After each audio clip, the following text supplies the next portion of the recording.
The laughter in the dining hall stopped the moment Anthony Vale's voice cut through it. "Watch your words," he said, low and firm. Every eye turned toward him. A billionaire known for never raising his tone had just snapped at a man worth nearly as much. The guests froze, unsure if they'd heard him right. The investor who'd made the joke swallowed hard. "Anthony, I was only—" "You were out of line," Anthony interrupted. "She works for me. You'll speak to her with respect." The room went silent. At the edge of the hall, Alani Brooks stood stiff, holding a tray. She hadn't expected a defense, especially not from him. For weeks she had been nothing more than another uniformed worker in his mansion, careful not to draw attention.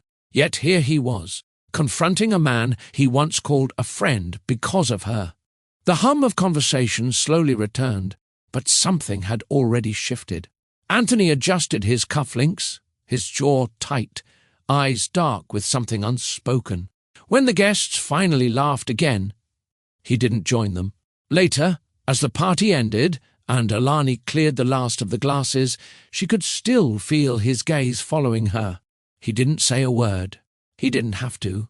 The man who swore his emotions no longer ruled him had just broken his own rule, and the entire room had witnessed it. That night, long after the mansion grew quiet, Anthony stood before the mirror, staring at his reflection. For years, he'd hidden behind discipline, status, and control. Yet a single moment of truth had slipped out before he could stop it.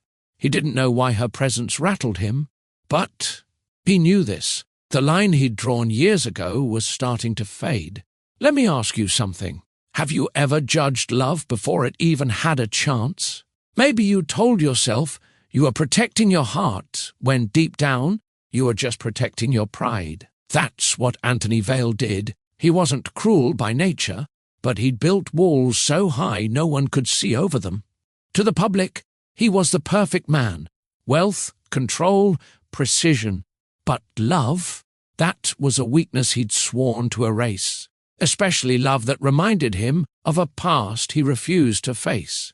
For years, he told interviewers that emotions destroy focus, that discipline builds empires. People admired him for it. They called him unshakable, untouchable, safe from heartbreak. But what they didn't see was the loneliness that lived beneath his rules. The world believed Anthony Vale had everything. Yet, that night at the dinner table, one woman's quiet dignity exposed everything he'd buried, his bias, his fear, his guilt. And that's where our story begins. Anthony Vale was a man of rules. One of them was never spoken in boardrooms, but lived in his choices. He never hired, dated, or associated closely with black women. It wasn't policy, it was personal, a wound disguised as preference. Years earlier, he'd loved one deeply. She'd betrayed him in front of the world, and the humiliation stayed etched into his memory. So he convinced himself that avoiding women who looked like her meant avoiding pain. It was easier to label than to heal. That bias shaped his world. He surrounded himself with sameness, people who wouldn't remind him of what he lost. And for years, it worked. No one questioned it. No one dared. Until Alani Brooks walked through his mansion doors. She didn't challenge him with words. She did it with grace. The way she moved through silence, the way she worked without seeking praise, it all unsettled him. Her calmness spoke to the part of him he'd buried. Anthony didn't know it yet, but the life he'd built on distance was about to crumble. So, here's the question. What happens when the woman he once looked down on becomes the only one who truly sees him? Anthony had spent years mastering control. His voice, his image, his heart. But love doesn't ask for permission. It creeps in through kindness, through moments that seem harmless until they aren't. Every time Alani met his gaze, something cracked. Every time she spoke without fear, something shifted.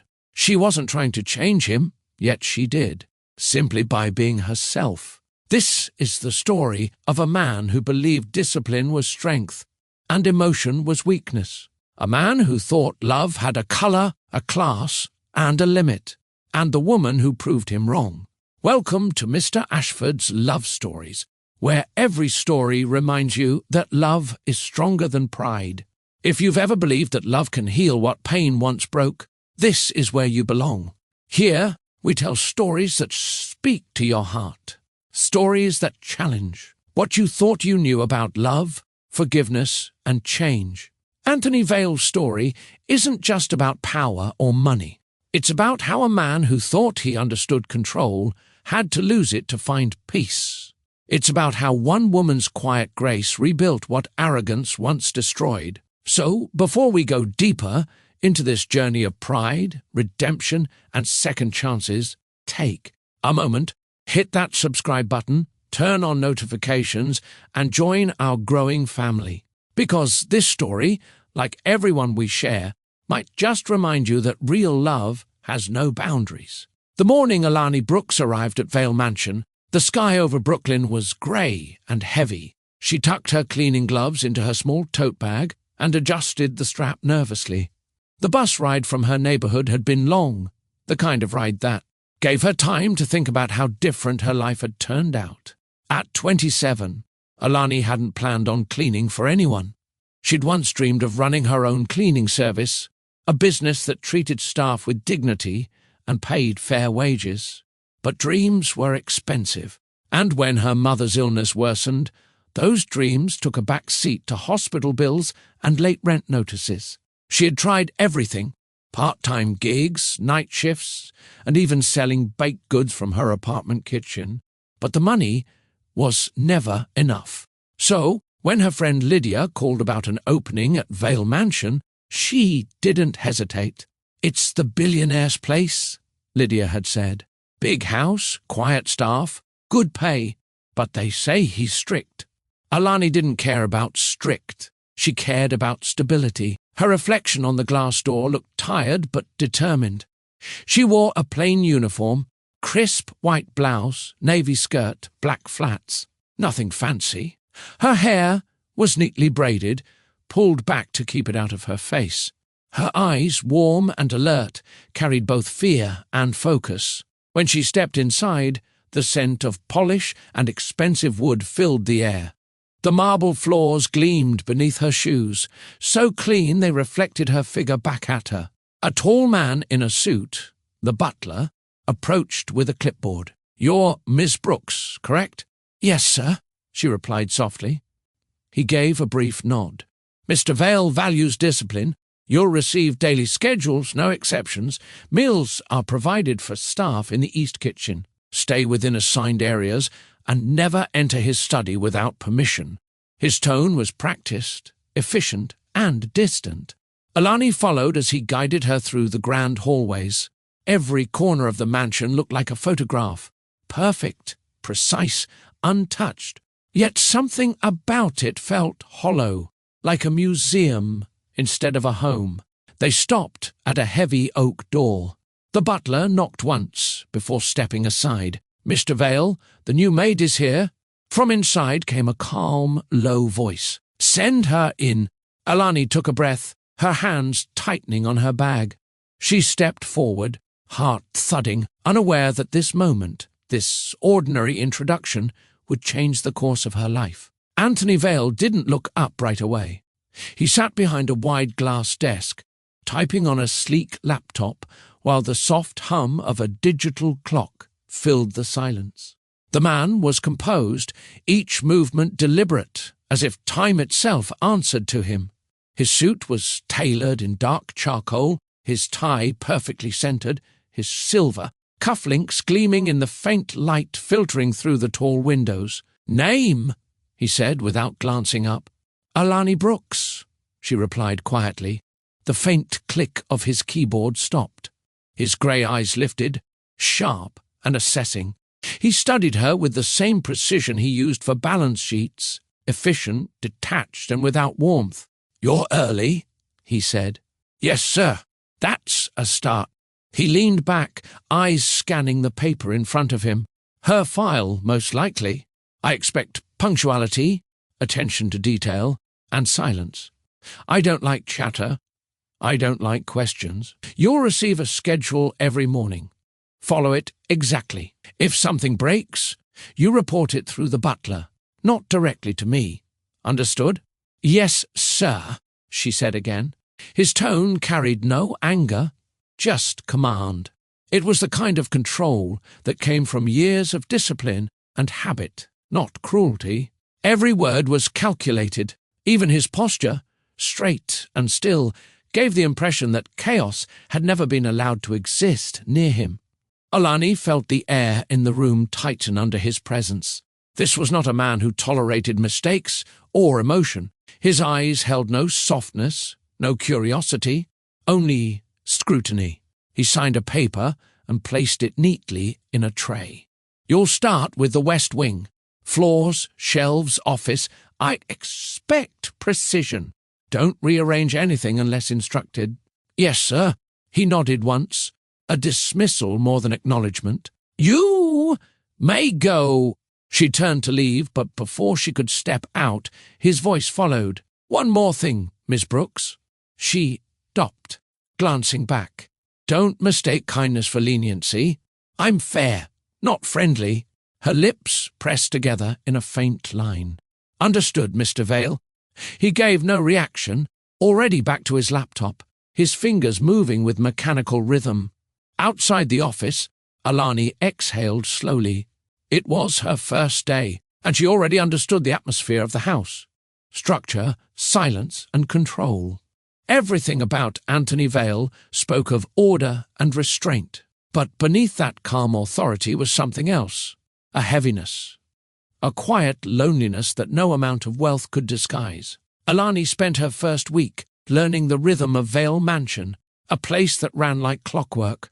Every hallway echoed precision, clocks ticking in sync, staff moving in silence, lights timed to adjust at dusk. It was luxury without life.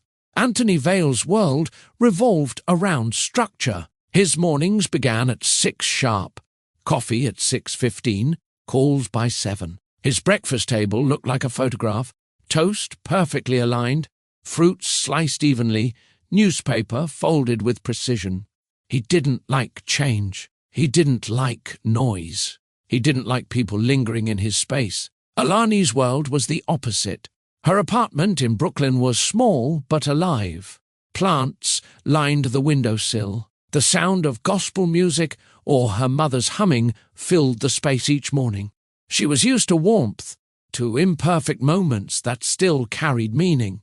She worked hard, sometimes too hard, but every dollar meant survival, not status. Inside the mansion, she moved through silence. She dusted shelves filled with trophies and awards, proof of success, yet each room felt untouched, as if no one actually lived there. The kitchen gleamed, but she never smelled a home-cooked meal. The dining table sat large and polished, but no one ever shared a seat at it. She wondered if wealth always came with this kind of emptiness. Sometimes she'd glance at framed magazine covers showing Anthony beside headlines that praised his brilliance. Vale Enterprises, the discipline behind the empire. His face was the same in every photo. Serious, confident, unreachable. Once she caught herself staring at one of the covers longer than she meant to. The butler noticed and cleared his throat softly. Admiring the boss? He asked with mild humour. Alani smiled faintly. Just wondering if he ever smiles. The butler gave a short chuckle. Not in front of people. Their worlds existed under the same roof, but never touched. His space was made of glass, steel, and silence. Hers was made of faith, struggle, and heart. Yet something about that difference lingered between them, unspoken but present. Anthony noticed her efficiency in passing, though he never said it aloud. Each task she completed without complaint unsettled him in ways he couldn't name. She represented something unfamiliar, grace without need for attention. Alani noticed him too, not the billionaire in the headlines, but the man who came home late, shoulders tense, face unreadable. She saw the way he stared out the window some nights, as if searching for something beyond the skyline, Two people from opposite worlds, bound by silence and circumstance. One seeking survival, the other hiding behind control. From the second week, something subtle began between them. Not words, not gestures, just awareness. Anthony would often pass through the hallway near the library at the same time each morning. Alani would be there dusting shelves or aligning books in neat rows. Neither spoke, yet the silence carried a strange charge. He'd glance once, quickly, then look away as if nothing happened. She'd continue working, pretending not to notice, but her pulse always quickened. He wasn't kind. He wasn't cruel. He was precise. Every order he gave was short, exact, and stripped of warmth. Polish the staircase railing, he'd say. Leave the files on the desk. Don't move the sculpture. But behind his voice was something that contradicted his coldness, an alertness. Like he was constantly aware of her presence, even when he tried not to be. One morning, she caught him standing by the window, unmoving. He was looking outside, hands in his pockets, as sunlight hit the edge of his face. For the first time, he looked tired. When she stepped closer to clear the table behind him, his reflection in the glass shifted toward her. "Did you finish the West Wing?" he asked without turning. "Yes, sir." He nodded once. "Good." Their eyes met briefly in the reflection. Neither said anything more, but something unspoken passed between them. Curiosity, maybe, or something deeper neither wanted to admit. Later that afternoon, Alani overheard two staff members whispering near the service hall. "He's different around her," one said. "You notice that?" The other laughed softly. "Maybe he's human after all." Alani pretended not to hear, though her cheeks warmed. She didn't want attention. She didn't want trouble. Yet she couldn't deny what everyone else seemed to see. His tone softened around her. His questions lingered longer. His eyes followed her without meaning to. For Anthony, it was worse. Every time he tried to ignore her presence, something about her made it impossible. Her calm voice steadied the chaos he hid under his control. Her quietness wasn't submission. It was peace. And he hadn't felt that in years. Once, when she passed him a document he'd requested, their fingers brushed briefly.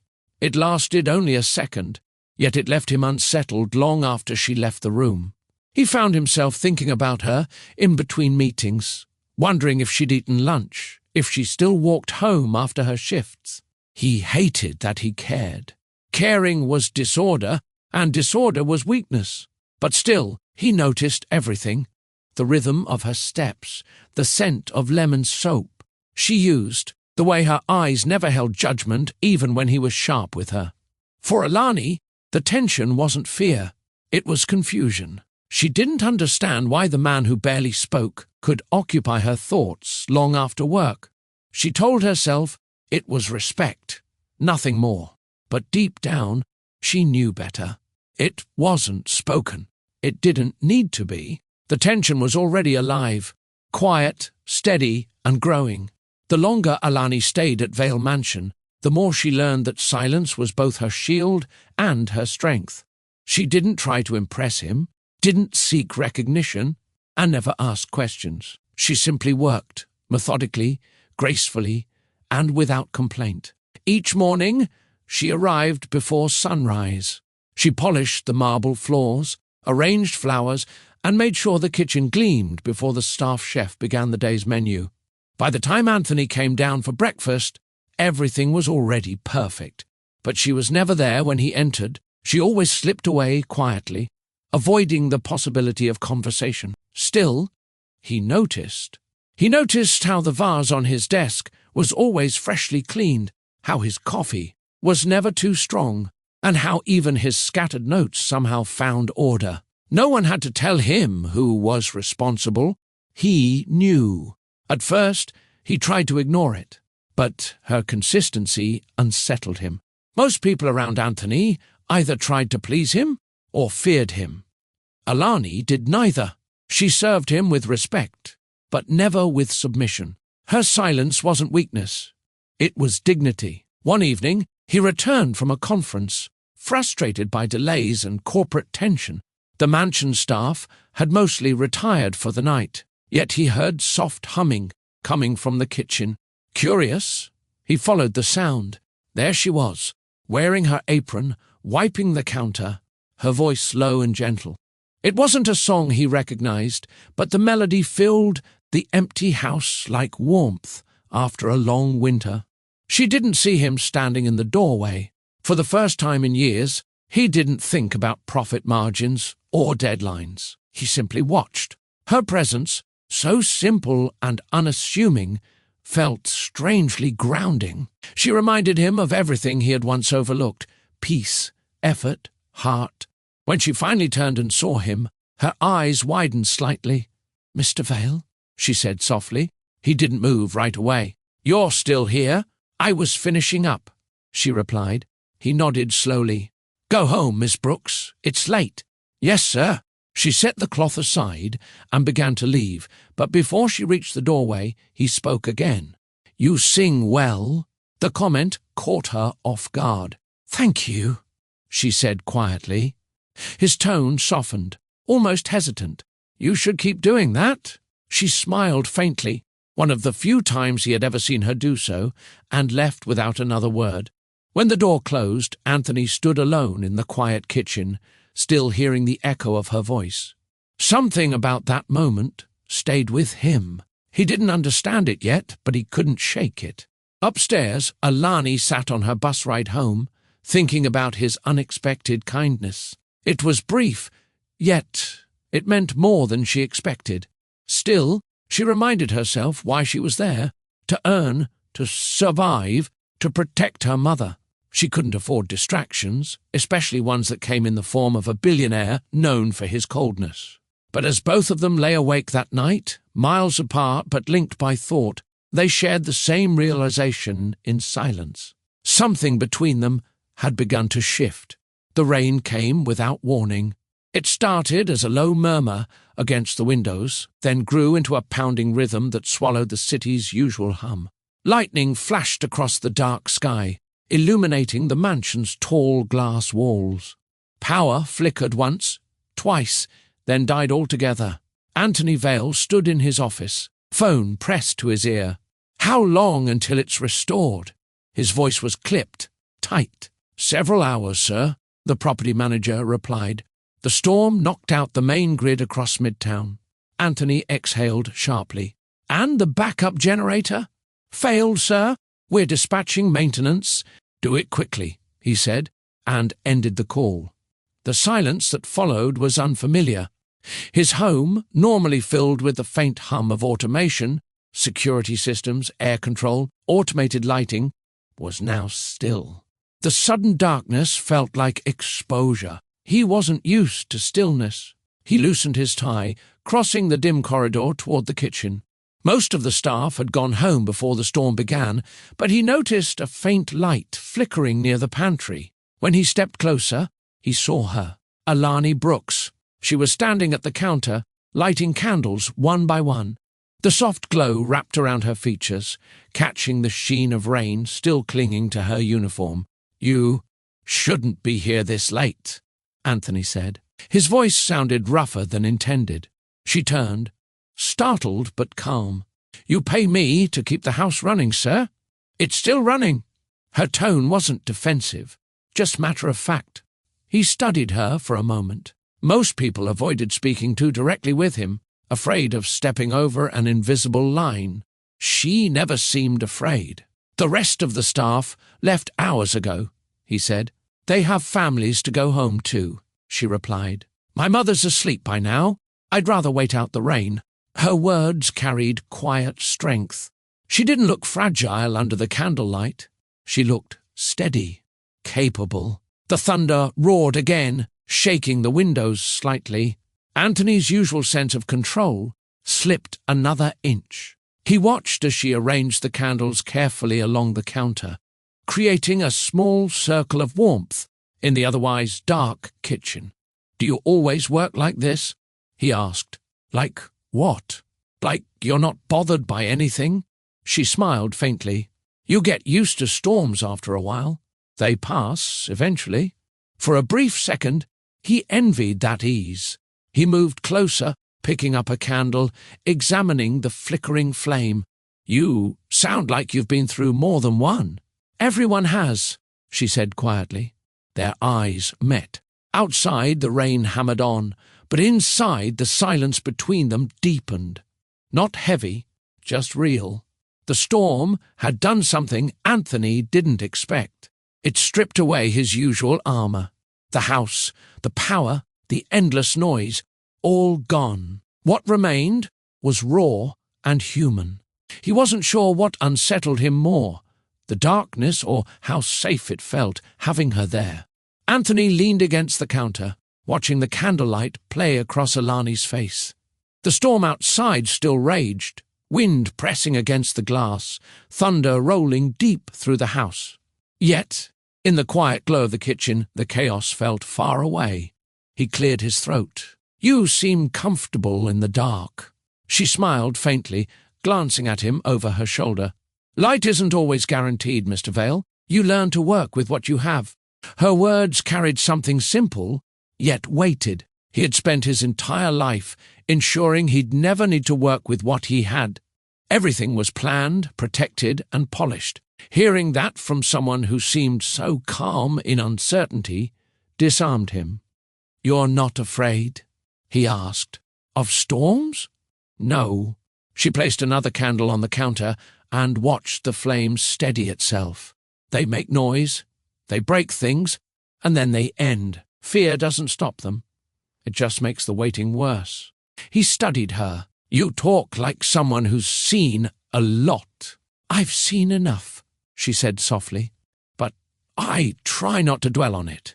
Anthony crossed his arms, his curiosity growing. "You believe in pretending everything's fine?" She looked at him directly, her expression steady. "No, I believe in choosing peace, even when things aren't fine." That struck him more deeply than he wanted to admit. Peace wasn't something he'd known in years. Control, yes. Order, yes. But peace? That was foreign. "Why did you stay tonight?" he asked after a pause. "You didn't have to. I couldn't leave while the storm was this bad," she said. "Besides, someone had to make sure the kitchen didn't flood again." He blinked, surprised. "You knew about that?" "Last month's rain. The staff mentioned it," she replied with a small shrug. "I figured it could happen again." Anthony's lips twitched slightly, almost a smile. "You're observant." "I try to be." The conversation fell quiet again, though it no longer felt awkward. It was a silence that allowed room to breathe. Anthony wasn't used to that kind of silence. It wasn't tense or expectant, just steady. He poured himself a cup of coffee, then hesitated before asking, "Would you like some?" She blinked in surprise. "I thought the staff weren't supposed to share meals with you." He shrugged lightly. "They aren't. But rules are flexible when the lights go out." For a moment, she hesitated. Then she nodded. "All right." He poured a second cup and slid it across the counter toward her. She accepted it carefully, her fingers brushing his for the briefest second. The warmth that travelled up his arm startled him. They sat across from each other, the candlelight between them. Rain pressed harder against the windows, thunder rumbling like a reminder that the world outside still existed. Anthony broke the silence first. "You remind me of someone good or bad?" she asked. He paused, eyes fixed on the steam rising from his cup. "Someone I used to care about." Alani didn't pry. She just nodded once, a quiet acknowledgement that said she understood more than words could express. He wasn't sure why he kept talking, but he did. "You make things seem less heavy." Her voice was soft, but certain. "That's not me, Mr. Vale. That's you allowing yourself to rest, even if it's just for a few minutes." He looked up then, and for the first time in years, Anthony Vale didn't feel like the man everyone feared. He felt seen. Outside, lightning cracked through the sky, bright and fleeting. Inside, the walls he'd built began to tremble, not from the thunder, but from the calm woman sitting across from him. Anthony didn't speak for a while after that. The rain softened to a steady drizzle, and the candles flickered gently between them. He watched the flame, then glanced at Alani, who sat quietly across the counter, her fingers wrapped around the coffee cup for warmth. Something about the stillness pulled words from him that he hadn't shared in years. "My parents died when I was 21, he said at last. His voice was steady but low, as if testing the weight of the memory. "Car accident on the freeway. I was in my final year at NYU. One phone call, and everything shifted." Alani looked up, her expression calm but attentive. She didn't interrupt, and that gave him space to continue. "They left behind debt, a half-built business, and an old apartment I couldn't afford to keep. I dropped out, sold everything, and started from zero." He gave a humorless smile. "I've been rebuilding ever since. Only difference now is that people call it sass." Her brows knit slightly. "And you never stopped working after that, did you?" He met her gaze. "No, I didn't have the luxury of stopping. Sometimes survival becomes a habit," she said quietly. "You forget what it feels like to live." He tilted his head slightly. "You sound like you've done that yourself." She nodded once. "When my mother got sick, I learned how fast life changes. One day you're dreaming, the next you're negotiating hospital bills. I stopped making plans. I just tried to keep her comfortable." He frowned slightly, realizing how much her story mirrored his in a different form. Two people from separate worlds, yet both shaped by loss. He leaned back in his chair. "After my parents passed, I promised myself I'd never be caught off guard again. I thought if I controlled everything, my time, my emotions, my relationships, then nothing could hurt me like that again." "Control can feel like safety," Alani said, "but it also keeps you from healing." He looked at her sharply, surprised by her insight. "You think I need healing?" She didn't flinch. "Everyone does, Mr. Vale. Even the people who pretend they don't." Her tone wasn't challenging. It was soft, almost compassionate. That disarmed him more than any confrontation could have. He rubbed the edge of his cup with his thumb, eyes distant. "There was also someone else." Alani didn't speak, but her attention sharpened. "She was the first person I let in after everything," he said. "She believed in my vision, supported me when I had nothing. I thought she was different." His jaw tightened. "But when the company started to grow, she started to change. Fame, power, attention, she loved all of it. And one day, she sold a private company file to one of my competitors." Alani's lips parted slightly. "For money? For exposure," he said bitterly. "She gave an interview claiming she was the real mind behind Vale Enterprises. It went viral. I lost investors overnight. It took years to rebuild my reputation." The candle flame wavered as a gust of wind slipped through the cracks. He steadied it with his hand. "Since then, I stopped believing in emotions. They make people reckless. I told myself love was a liability, and I acted accordingly by shutting people out," she said softly. "By protecting what I built," he corrected. "But it sounds like you've been protecting your pain instead," she replied. He froze. No one had ever said that to him. People either feared him or flattered him. No one challenged him. She stood then, placing her cup in the sink. "I should check the hallway lights before they come back on," she said quietly. He nodded, though his thoughts were far from the power outage. When she left the room, Anthony remained seated, her words echoing in his mind like distant thunder. Protecting your pain. It was the first time anyone had dared to hold a mirror to his truth, and the reflection was harder to face than any storm outside. Anthony stayed seated long after Alani left the kitchen. The coffee had gone cold, but his mind wouldn't stop replaying her words. He wasn't used to reflection. It was easier to stay busy, to bury emotions under work and routine. But now, alone in the flicker of candlelight, there was nowhere to hide. She had spoken to him like no one else dared to. No hesitation, no flattery, just truth, quiet and unpolished. He glanced toward the doorway where she'd stood minutes earlier. Her presence had shifted something in the house. A space that once echoed with control now held a trace of warmth. The rain outside began to ease, but inside him something new stirred. A restlessness, unfamiliar and unnerving. He looked down at his hands, flexing them as if trying to release the tension from years of restraint. For the first time, Anthony Vale wondered what it might feel like to let someone in again. The thought unsettled him more than he cared to admit. He poured another cup of coffee, though he didn't drink it. The warmth against his palms was grounding. Maybe she was right. Maybe survival had become his habit. Maybe that's why success never felt enough. His eyes shifted to a framed photo on the far wall, his parents smiling on the steps of their old store. He hadn't noticed it in years. He'd hung it out of obligation, not sentiment. Yet tonight, in the dim glow, it carried weight. He rubbed his temple and exhaled. What am I doing? He thought. Feelings were distractions. Attachments complicated things. And yet, no deal, no headline, no award had ever made him feel as grounded as her voice did tonight. For the first time in years, the man who preached discipline above emotion found himself questioning his own beliefs. If you're watching this, and something about Anthony's struggle feels familiar, pause for a moment.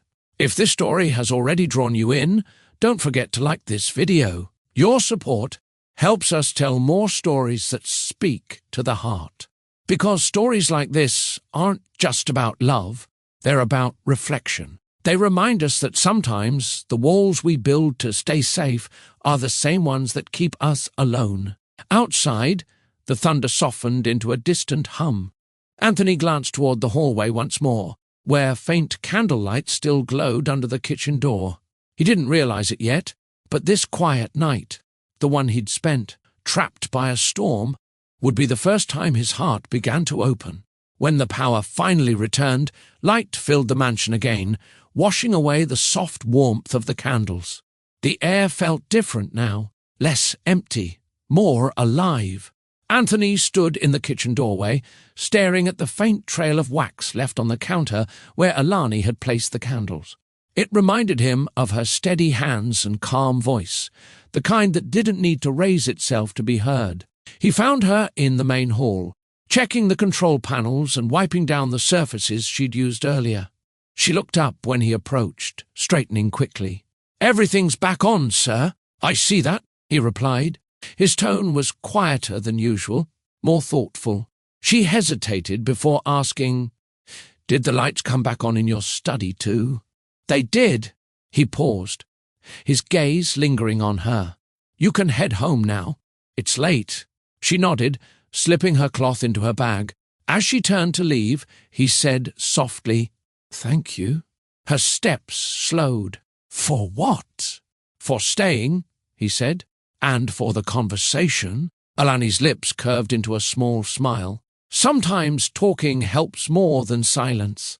He tilted his head slightly. "You believe that?" She looked at him steadily. "I believe silence keeps pain alive longer than it should. Talking doesn't erase it, but it helps you stop carrying it alone." Her words hit him deeper than he expected. He'd spent years perfecting silence, thinking it made him stronger. Yet, here was someone who lived by the opposite truth, and she seemed freer for it. He cleared his throat. "You make things sound simple." "Simple doesn't mean easy," she said, picking up her umbrella. "But it's worth trying." Before she could leave, he spoke again. "Alani." She turned slightly, waiting. He looked down for a moment, searching for the right words. "Most people I know talk to me because they want something. You're the first person who doesn't." Her response was calm but firm. "Maybe that's because I don't need anything from you, Mr. Vale. I just hope you find peace where you keep looking for control." And with that, she walked out into the soft drizzle, her footsteps fading down the long driveway. Anthony stood there, motionless, her words echoing in the quiet halls. "Peace where you keep looking for control." He turned toward the window, watching as her umbrella disappeared into the rain. For a man who once believed emotions weakened him, this feeling was different. It wasn't weakness. It was awareness. He went upstairs that night, poured himself a glass of water, and sat by the edge of his bed. For the first time in years, he didn't check his emails. He didn't think about deals or headlines. He thought about a woman who had seen through him without judgment. When he finally closed his eyes, the mansion didn't feel as cold as before. Something about her words lingered in the air. Steady, grounded and real. Anthony Vale didn't understand it yet, but Alani Brooks had already begun to heal parts of him he thought were beyond repair. The morning after the storm, the mansion carried a strange calm, the kind that follows change you can't quite name. Anthony moved through his usual routine. Breakfast at 6:30, reports. At 7, meetings by 8. But something in the air felt different. He noticed it first in the smallest things. When Alani entered his study that morning, she greeted him softly. "Good morning, Mr. Vale." He looked up briefly. "Morning?" It was the first time he'd answered without looking back at his screen. His voice wasn't sharp, and though he quickly returned to his work, the acknowledgement lingered. Alani noticed too. It wasn't friendliness, not yet, but it was different. His tone no longer carried that rigid edge that once made her hold her breath. Later that day, when she brought him his usual black coffee, she paused for a second. "I added a little cinnamon this time," she said, setting it beside his laptop. He raised a brow. "Cinnamon? You looked tired yesterday," she said quietly. "It helps with tension." Anthony stared at the cup for a moment, uncertain how to respond. "Thank you," he said finally. The word felt strange on his tongue, not because he never used it, but because this time he meant it. From then, their days began to change in quiet ways. He started noticing the sound of her footsteps before she entered a room. He found himself listening for her soft hums as she worked in the background, the melody somehow keeping the silence from feeling cold. When she passed by, he'd glance up from his computer, not long enough to draw attention, but enough to catch. The curve of her focus, the way she leaned slightly while arranging things, her movements precise and calm. One afternoon, she walked into his office to replace a light fixture. He was on a call, seated by the window. She tried to move quietly, but he caught her reflection in the glass. His words slowed. His thoughts slipped. For the first time, he lost track of his sentence mid-meeting. "Anthony," the voice on the phone asked. He blinked. "Yes, continue." By the time he hung up, she was done. "Sorry," she said. "Didn't mean to distract you." He cleared his throat. "You didn't." But she had, completely. Later that evening, he passed her in the hallway as she left for the day. "Get home safe," he said, before he could stop himself. She froze slightly, turning back to him. "Thank you," she replied softly. That night, Alani lay awake, replaying the simple words, "Get home safe." He didn't say them with familiarity or charm. He said them like someone who cared. For Anthony, the words echoed too. He had told hundreds of employees what to do, how to perform, what to fix. But never once had he told someone to be safe. It wasn't kindness that unsettled him. It was how natural it felt to offer it to her. The afternoon sun filtered through the mansion's tall windows, glinting off polished floors and glass-framed artwork. Anthony was in the library, reviewing property plans, while Alani dusted the high shelves across the room. It was one of those quiet moments that should have gone unnoticed. Routine, uneventful, but fate had a way of interrupting calm. She had climbed a small ladder to reach the top shelf. Her movements were steady, but the rag in her hand slipped, brushing against a delicate vase. She tried to steady it, stretching just a little farther. Too far. The vase tipped. So did she. Before the sound of glass could even register, Anthony was already moving. The chair behind his desk scraped back sharply as he crossed the room in a few quick strides. The vase shattered on the floor, but he didn't care. His arms caught her mid-fall, pulling her against his chest with a thud that knocked the air from both of them. For a heartbeat, time froze. Alani blinked up at him, her breath shallow. His hand was firm around her waist, the other gripping her shoulder. He smelled faintly of cedar and something clean, expensive, but grounding. "You could have been hurt," he said, voice low, almost rough. "I'm fine," she whispered. I lost balance." "Clearly." His eyes dropped briefly to her trembling hands, then back to her face. "You shouldn't reach that high without help." Her lips parted slightly. "I've done this 100 times." He didn't release her right away. His pulse was still racing, the adrenaline sharp and unexpected. He could feel the warmth of her skin through the thin fabric of her sleeve, the quick rise and fall of her chest against him. It wasn't supposed to feel like this. He finally stepped back, clearing his throat. "Be more careful next time." She nodded, flustered. "Yes, sir." When she knelt to pick up the broken vase, Anthony stopped her. "Leave it. I'll have someone else handle it." "That's my job," she said, steadying her voice. He hesitated, then crouched beside her anyway. Together, they gathered the fragments. For the first time, their hands brushed. Brief, electric, involuntary. Both paused, unsure what to do next. Alani looked away first, swallowing. "I'm sorry about the vase. It's just glass," he said. "You're more important than that." The words slipped out before he could stop them. She froze. Slowly, her gaze lifted to his. "What did you say?" He hesitated, realizing how it sounded. "I meant, accidents happen. Don't worry about it." But she heard the truth beneath the correction. When she stood, he stayed crouched for a moment longer, his jaw tense, his mind somewhere else entirely. He had always prided himself on control, over his business, his image, even his emotions. Yet one slip, one instinctive act, and every rule he'd built his life around faltered. That night, he couldn't focus on anything. The memory replayed, the sound of the vase breaking, the feel of her in his arms, the way her breath had caught. He told himself it was concern for an employee, nothing more. But concern didn't make his chest tighten like this. In her small apartment miles away, Alani sat by her window, rain tapping softly outside. Her fingers brushed the small scrape on her wrist from the fall. She should have felt embarrassed, maybe even nervous. Instead, she felt something she couldn't name. A pull, quiet but strong. Neither slept easily that night. Anthony Vale had never been good at losing control. His entire life was a blueprint. Every hour accounted for, every emotion neatly filed away.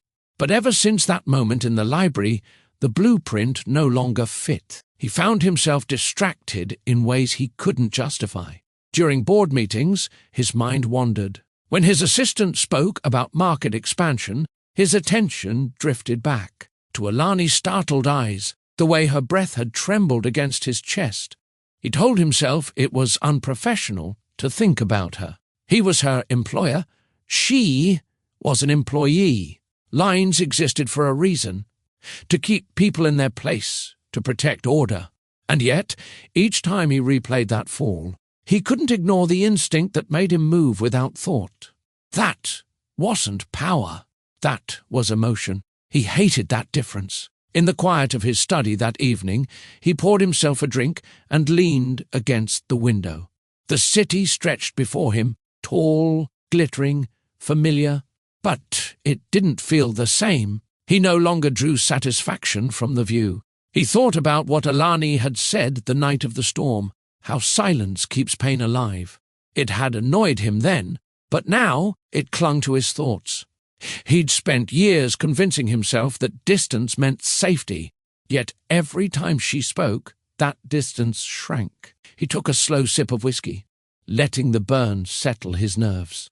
He was Anthony Vale, man of discipline, master of control, architect of his own success. Feelings were weaknesses. Attachments were liabilities. But what if his rules weren't protecting him anymore? What if they were suffocating him instead? He remembered the look on her face earlier. Not fear, not admiration, but something steady. She didn't depend on him. She didn't seek his attention. She just was. And somehow that simplicity disarmed him.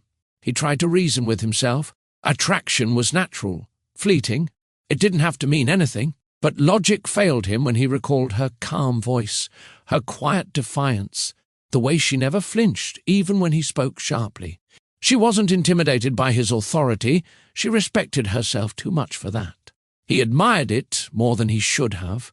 He rubbed the back of his neck, restless. For a man known for composure, Anthony had never felt more conflicted. Power had always been his compass. It told him where to go, who to be, what to hide. But now, emotion was pushing back, demanding space he didn't want to give. That night, he stood before his mirror again, studying his reflection, the same way he once studied opponents across negotiation tables. The lines of success were all there, the tailored suit, the measured expression, the posture of control, yet none of it felt convincing anymore. He wasn't fighting an external enemy this time. The battle was inward, between the man he had built and the man he was becoming. When he finally went to bed, the storm outside had cleared completely. The air was still, the city quiet. But his mind wasn't. Every time he closed his eyes, he saw her. The candlelight against her skin, her soft hum in the kitchen, her brave calm when he caught her from falling. Power had always given him certainty. But Alani Brooks had introduced something far more dangerous, feeling. The following morning began like any other, or at least it tried to. Anthony arrived in his study before dawn, determined to bury himself in work. He thought that if he focused on numbers and projections, he could silence the pull that had been growing inside him. But the more he tried to ignore it, the louder it became. Every corner of the mansion reminded him of her. The faint scent of citrus from the cleaning spray she used. The soft humming she did when she thought no one was around. The small arrangement of white lilies she left on his desk that morning, his late mother's favorite flower. He paused, staring at them longer than he should have. He hadn't told anyone that detail. When Alani appeared later to tidy the shelves, he didn't speak at first. He simply watched her from behind his laptop screen, pretending to read while his mind warred with itself. "You can leave those," he said suddenly. "I'll handle the rest." She turned, brow slightly furrowed. "It's no trouble, sir." "I said I'll handle it," he repeated, sharper this time than he meant to. Her expression didn't change, but her voice softened. "Understood." She began to pack her supplies quietly. He regretted his tone the moment she turned away. It wasn't anger that made him snap. It was fear.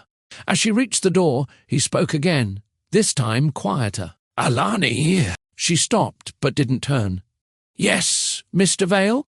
He hesitated, then said, "The lilies?" "Thank you." She faced him, her expression gentle but unreadable.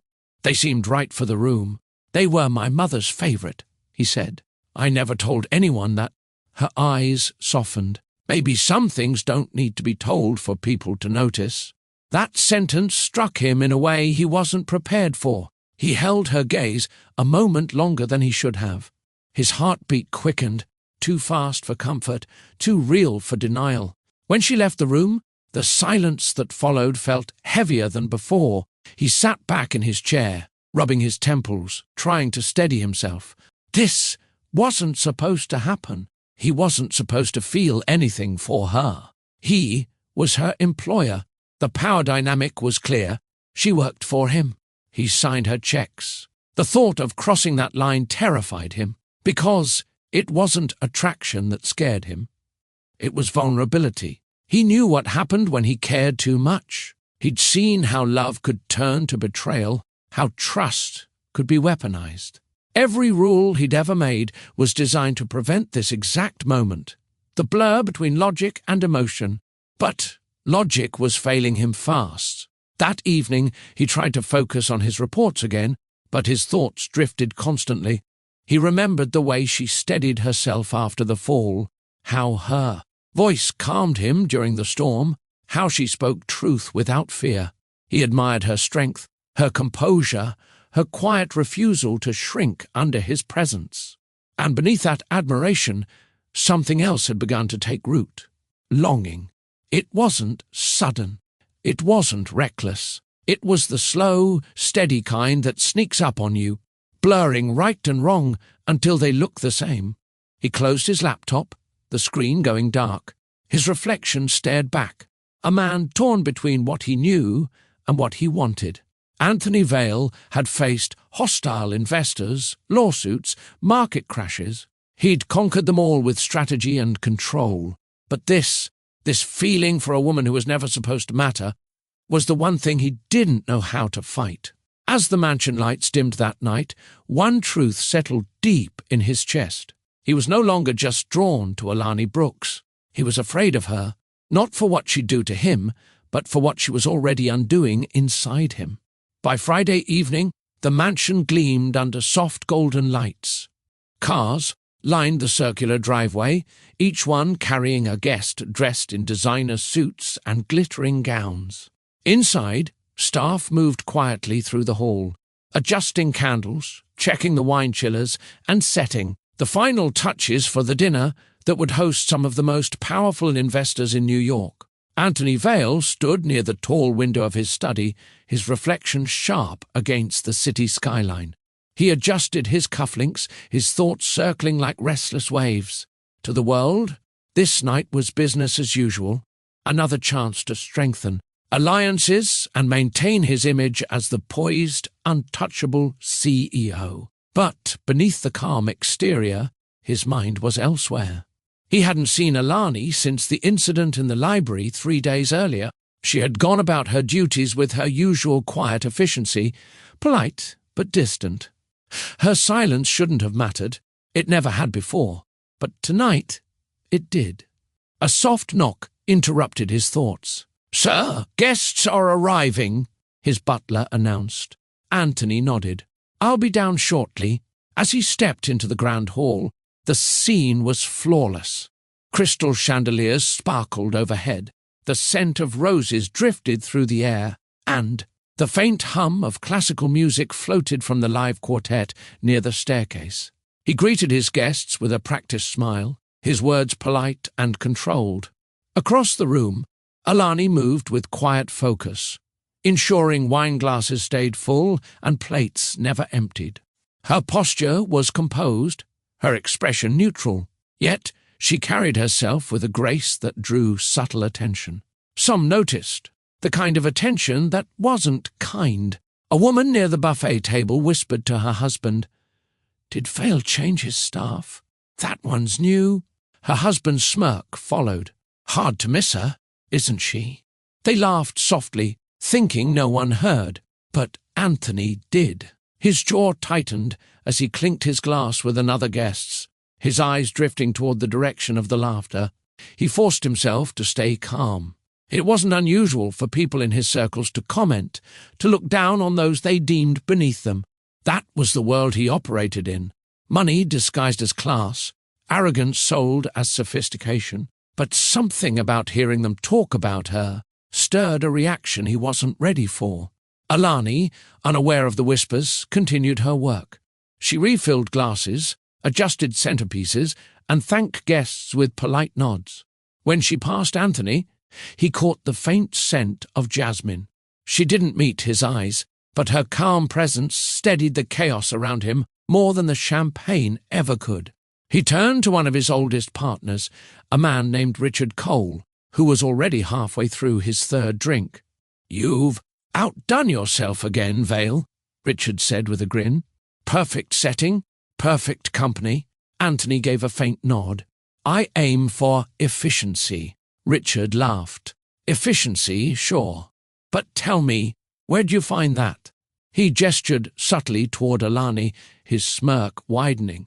"She doesn't look like the usual staff. Bit of an upgrade, don't you think?" Anthony's hand froze mid-motion. Richard didn't notice. He leaned closer, lowering his voice. I mean, I can see why you'd keep someone like that around. Pretty face in the house makes the nights less lonely, right? Anthony's glass touched the table with a deliberate click. The sound cut through the laughter of those nearby, sharp but restrained. Watch your words, Richard, he said, his voice quiet but firm. The man blinked, chuckling uneasily. Oh, come on, Vale. It was a joke. Anthony didn't smile. You're in my home. Show some respect. The tension was instant. The nearby conversations faltered, glances flicking toward them. Richard raised his hands defensively. Didn't mean anything by it. Then don't say it again, Anthony said. His tone didn't rise, but the authority in it left no room for misunderstanding. A beat passed. Then the music swelled again, conversations resumed, and the moment dissolved into polite discomfort. But Alani had heard. She had been setting down a tray nearby when the exchange happened. She didn't turn, didn't react, but her hands trembled slightly as she reached for another glass. No one had ever defended her like that before. Not in her world, not in his. When she finally looked up, Anthony was watching her across the room. Neither spoke, but the silence that followed said everything the night's polite noise tried to hide. Dinner had just begun, and the guests were gathered around the long mahogany table that stretched beneath the chandelier. The room glittered with refinement, cutlery polished to perfection, fine wine swirling in crystal glasses, and laughter that carried a hint of arrogance. Anthony sat at the head of the table, his presence commanding without effort. He listened as his investors spoke of profits and acquisitions, but his attention drifted often to the quiet figure moving along the table's edge. Alani, she moved with practiced precision, serving dishes with calm grace. Her gaze never lingered, her steps soundless on the marble floor. She blended into the room, but Anthony noticed every detail. The way she tucked a strand of hair behind her ear, the faint warmth in her eyes when she thanked a guest.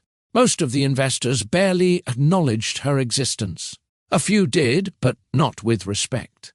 Anthony heard the low murmurs, the dismissive comments disguised as jokes, the glances that lingered too long. He kept silent, as he always did in these settings, until one moment shifted everything. Richard Cole, already drunker than he should have been, lifted his glass and smirked. "You've certainly improved your staff, Vale," he said loudly, his tone slurred but sharp. "That new maid, she's not hard to look at, is she?" The laughter that followed was quiet but cruel. One of the women at the far end leaned toward her companion. "She's bold to be serving here," she whispered. "Doesn't quite fit the look of this place, does she?" Alani froze for a split second as she poured wine into a glass. Her fingers trembled slightly before she steadied herself. She didn't look at anyone. She simply kept working. But Anthony's jaw locked. He stared at the table for a moment, his grip tightening on his glass. The air in the room shifted. Richard continued, oblivious. "You always had good taste, Anthony. Business and otherwise." The room went still. Anthony rose slowly from his chair. "That's enough," he said, his voice low but cutting through every sound in the room. Richard laughed nervously. "It's just conversation, my friend."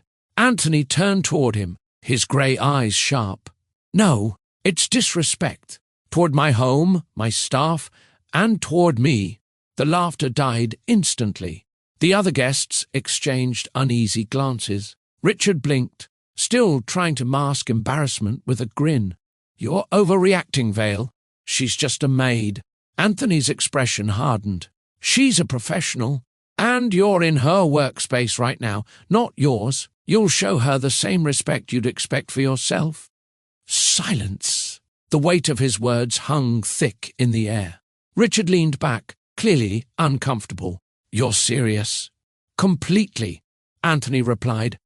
"Now, if you can't conduct yourself with decency, I suggest you leave." The statement landed like a thunderclap. Even the waitstaff froze. Alani's heart thudded in her chest. She kept her eyes down, not trusting herself to move. Richard cleared his throat and looked around for support, but no one spoke. Not one person dared side against Anthony Vale. Finally, with a forced laugh, he muttered, "You've changed, Val," and looked away. Anthony didn't respond. He simply sat back down, adjusted his cufflinks, and reached for his wineglass with the same calm he used in boardrooms. "Let's continue dinner," he said evenly. The guests tried to resume conversation, but the air was different now, colder, quieter, unsure. The only sound that filled the space came from the rain that had started again outside, faint but rhythmic against the windows. Across the room, Alani kept moving as though nothing had happened. But inside, something shifted. She wasn't used to being defended, especially not by someone like him, someone who could have easily ignored it without consequence. When their eyes met briefly, it wasn't the stare of employer and employee anymore. It was acknowledgement, a quiet understanding born from dignity restored. Anthony looked away first, forcing himself to focus on his plate. But no amount of business talk could cover the fire that still burned low in his chest. For years, he had built walls to keep emotion out. Tonight, he had broken one without realizing it. After the final course was cleared and the last of the laughter faded, the mansion grew still again. Guests began to leave in clusters, murmuring polite goodbyes while trying to pretend they hadn't witnessed what happened at the table. Anthony shook hands out of habit, offering the kind of smiles that didn't reach his eyes. He could still feel the pulse of his own temper under his skin, that sharp jolt that had made him speak before thinking. He had spent years perfecting restraint, but something about the way they spoke, about her, about Alani, had pulled a reaction from a place he thought he'd buried. When the final car rolled down the driveway, the staff began their clean-up routine. The mansion looked perfect again, but the energy had changed. Alani worked quietly, collecting glasses and folded napkins, pretending not to notice him standing near the doorway. She could still hear the echo of his voice from earlier, firm, steady, protective. No one had ever defended her like that before, especially not in a room full of people who looked at her as if she didn't belong. When she reached for the wine bottles on the table, Anthony finally spoke. "You handled yourself well tonight." She straightened. "Thank you, sir." He stepped closer, loosening his tie slightly. "You didn't deserve what was said." Her tone was gentle but clear. "You didn't have to step in." "I did," he said. "I don't let people disrespect anyone under my roof." Her eyes lifted to his, calm but searching. "Still, most men like you would have laughed it off, or stayed quiet." He looked at her for a moment before answering. "Maybe I'm not like most men." For a second, the air between them tightened, not with tension, but with something unspoken. Gratitude, recognition. She exhaled softly. "It meant more than you know." Anthony shook his head, almost dismissive. "You don't owe me thanks, Alani." "I'm not saying it because I owe you," she replied. "I'm saying it because people like me learn early that respect isn't given easily. Tonight, you reminded me that sometimes it still exists." He wasn't used to being thanked, not sincerely. Investors praised him, employees feared him, journalists admired him. But this quiet acknowledgement from someone who had no reason to flatter him felt different. "Those people," he said quietly, "they live in a bubble. They think power gives them permission to be cruel. I've been part of that world too long." She tilted her head slightly. "Then why stay in it?" He hesitated, the truth heavy on his tongue. "Because it's all I know." Alani smiled faintly. "It doesn't have to be." Her words lingered between them like a soft echo. He studied her face. The calm in her eyes, the composure she never seemed to lose. Even after being humiliated in front of strangers, she still carried herself with quiet dignity. It humbled him in ways he didn't expect. When she turned to leave, he said softly, "Alani." She stopped at the door. "Yes, Mr. Vale?" He hesitated for a moment, his voice gentler now. You shouldn't let their words touch you. They don't define who you are." She smiled again, this time with warmth. "I stopped letting words define me a long time ago. I know who I am, sir. I just needed to see that someone else saw it too." She walked away after that, her footsteps light but sure. Anthony stood still, her words looping through his mind. I know who I am. It had been years since he'd met anyone who could look him in the eye and speak truth without fear. It both disarmed and anchored him. For the first time that night, the anger he'd felt toward his peers began to fade, replaced by something quieter, deeper, respect mixed with something he wasn't ready to name. The mansion was silent again by midnight. The lights from the dinner had been dimmed, the tables cleared, and the faint scent of perfume and roasted lamb still lingered in the air.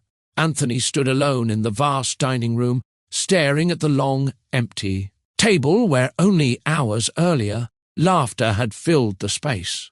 Now it was just him, and the memory of her. He should have gone upstairs. He should have turned off the lights, poured himself a drink, and gone back to being the man he was before the storm, before the fall, before her.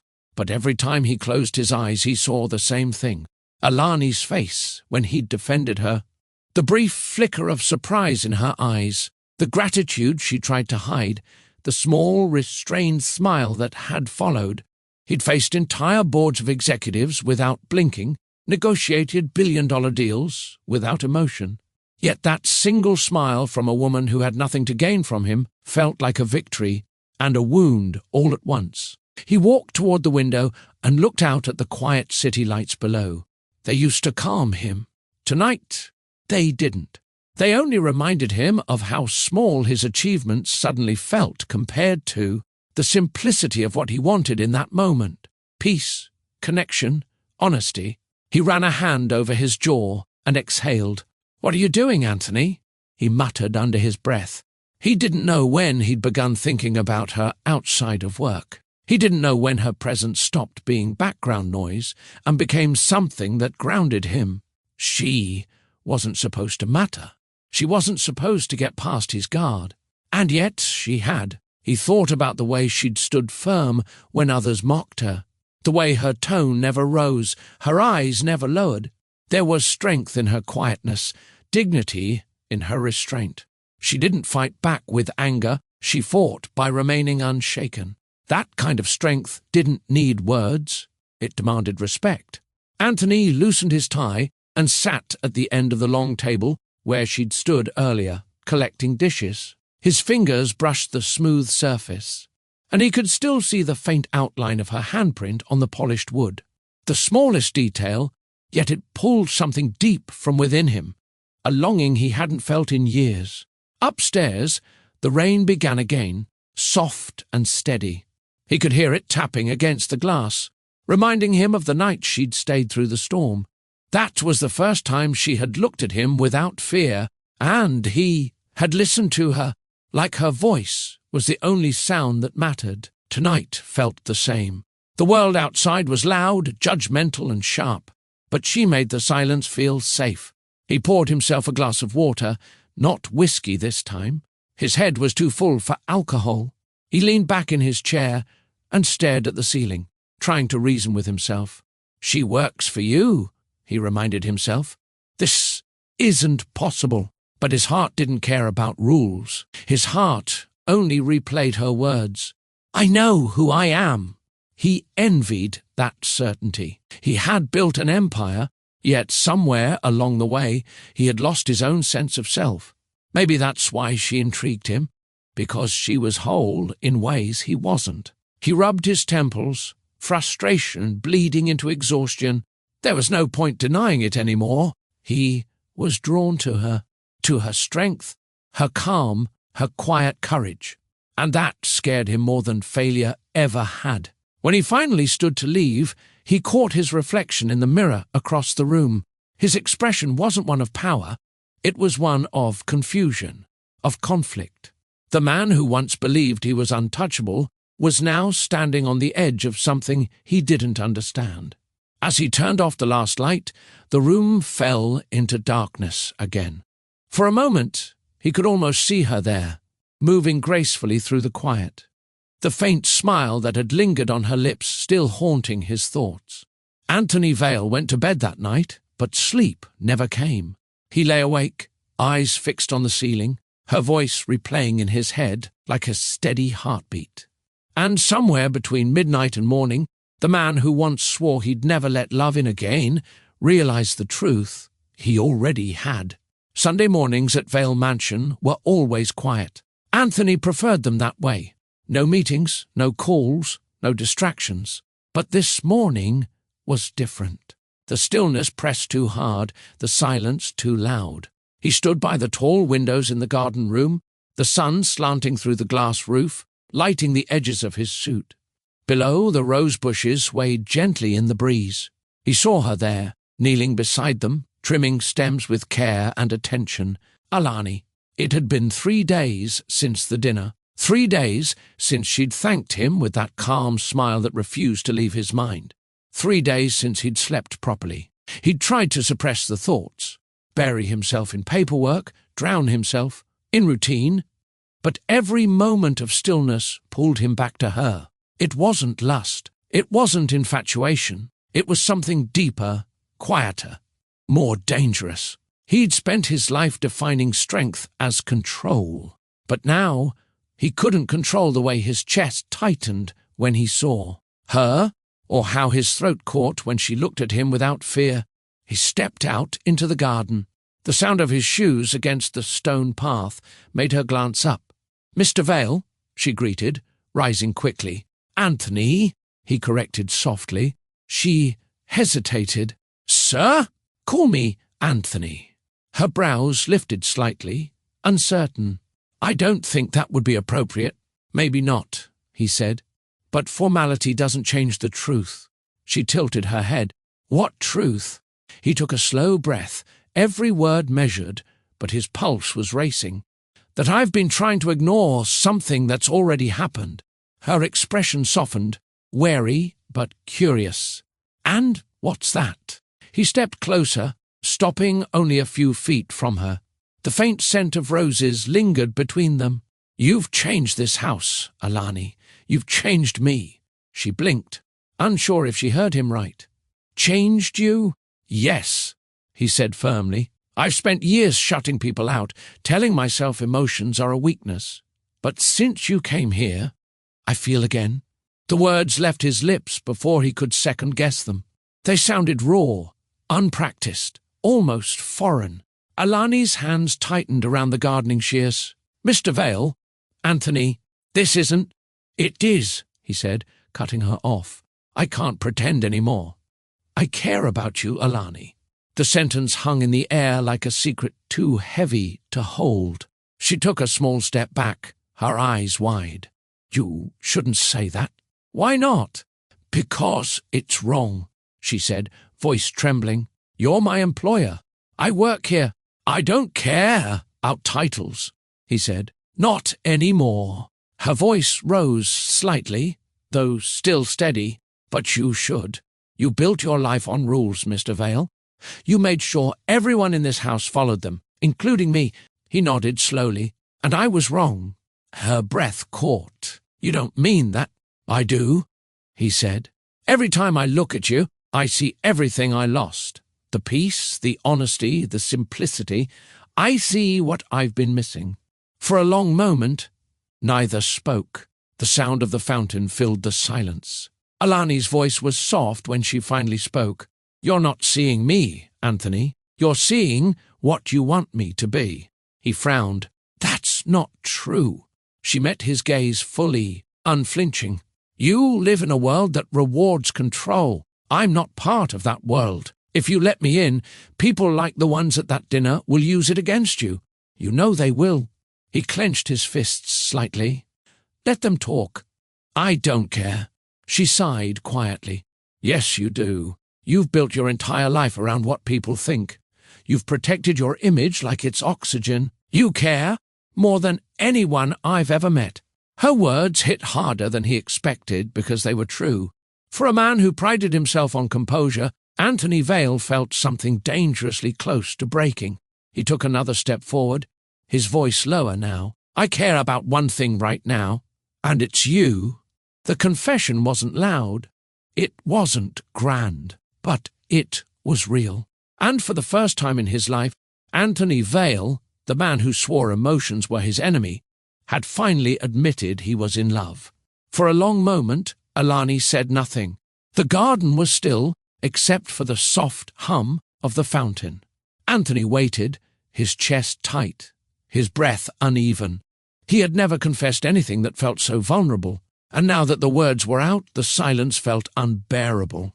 When she finally spoke, her voice was calm but edged with truth. "Anthony, do you remember what you said in that television interview 4 years ago?" He frowned slightly. "Which one?" "The one where the reporter asked about your thoughts on relationships," she said. "You told her that love was a distraction, and then you said something else." Her tone stayed level, but her eyes sharpened. "You said you'd never date a black woman again." He froze. Alani took a slow step back, folding her arms. "You remember now, don't you?" The colour drained from his face. That interview. He had said those words without thinking, bitter from heartbreak, angry at the world for what one woman had done to him. The clip had circulated online, even made headlines for a week before fading from the spotlight. He had buried it, pretended it never happened. But hearing it now, from her lips, brought back every ounce of shame he'd pushed away. He stopped himself. There was no explanation that could justify it. Her voice stayed quiet but firm. "You said it like we were all the same, like one person's mistake defined millions of women. You said it publicly, and people listened because your name carried power." "I was angry," he admitted, his tone low. "It was years ago. I didn't mean—" She interrupted softly. "You meant it enough to say it on camera." Anthony looked away, his jaw tight. "I've spent my life trying to forget that part of me." "You don't forget prejudice, Anthony," she said. "You confront it, you understand it, you unlearn it." Her words hit him harder than he expected. She wasn't accusing, she was challenging. He tried to find the right words, but everything that came to mind felt hollow. "You're not her," he said finally. "You're nothing like her." She nodded once. "I know that, but that's not the point. The point is that you decided what women like me were worth before you ever knew me." His throat tightened. "You think I still believe that?" She met his gaze evenly. "I think part of you does. Not because you're cruel, but because it's easier than facing why you said it in the first place." Her honesty stripped him bare. He could face market losses, betrayals, even loneliness, but not this. Not the mirror she was holding up to him now. He rubbed the back of his neck, his voice rough. "I said those words because I thought they'd protect me. I thought cutting myself off from what hurt me meant I'd never feel that pain again." Alani's tone softened slightly. "But you didn't protect yourself, Anthony. You built a cage around your heart and called it strength." He looked at her, silent. She was right. Every word. Alani took a deep breath and turned her gaze toward the garden. "Do you know what it's like to see someone you respect look at you and decide you're not worth loving? Not because of who you are, but because of the skin you were born with." He swallowed hard. "Yes," he said quietly, "because I became that man, and I hate that I did." Their eyes met, and for the first time, he didn't hide. There was shame there, but also something more. Accountability. She shook her head slightly. "You can't rewrite what you said, Anthony. You can only decide who you want to be now." "I want to be better," he said. "For you." She gave a faint, almost sad smile. "Don't do it for me. Do it because you mean it." He wanted to reach for her, to explain that this was different, that what he felt for her had already undone years of prejudice and pride. But the truth was, he wasn't sure if love alone could erase what he'd done. The distance between them felt heavier than any wall he'd ever built. Anthony stood in silence, staring at Alani. unable to move. Her words had cut through him with surgical precision, not cruelly, but truthfully. For a man who had built an empire on pride, those truths were heavier than any failure he had ever faced. He wanted to argue. He wanted to say that he'd changed, that he wasn't the man who made that ignorant statement anymore. But pride stopped him. His throat tightened, and when he finally spoke, his voice came out rougher than he intended. "You think I don't hate myself for that?" he asked quietly. "For what I said?" Alani looked at him, unflinching. "I think you hate the idea of being wrong more than you hate what you said." The words landed hard. He exhaled sharply, running a hand through his hair, pacing a few steps away. "I'm not that man anymore, Alani." "Then prove it," she said softly. "How?" His tone broke slightly, something between frustration and pleading. "Tell me how I proved to you that I don't see you, or anyone, through that same lens anymore." She studied him for a moment before replying, "You don't prove it to me. You show it in the way you live. You show it by who you choose to respect when no one's watching." He stopped pacing.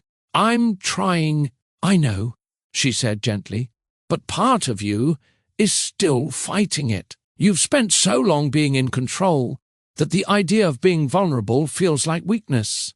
Anthony's jaw tightened. "Vulnerability destroys people. Only the ones who use it as an excuse," she countered. "Real vulnerability, honesty, humility, that's where strength begins."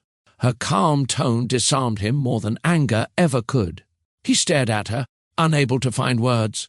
For a man who commanded boardrooms with ease, this kind of confrontation felt foreign. Here, in his own garden, he wasn't the CEO. He was a man standing in front of someone who saw straight through the armor he wore. He stepped closer, his voice lower now. "You make it sound easy." She shook her head.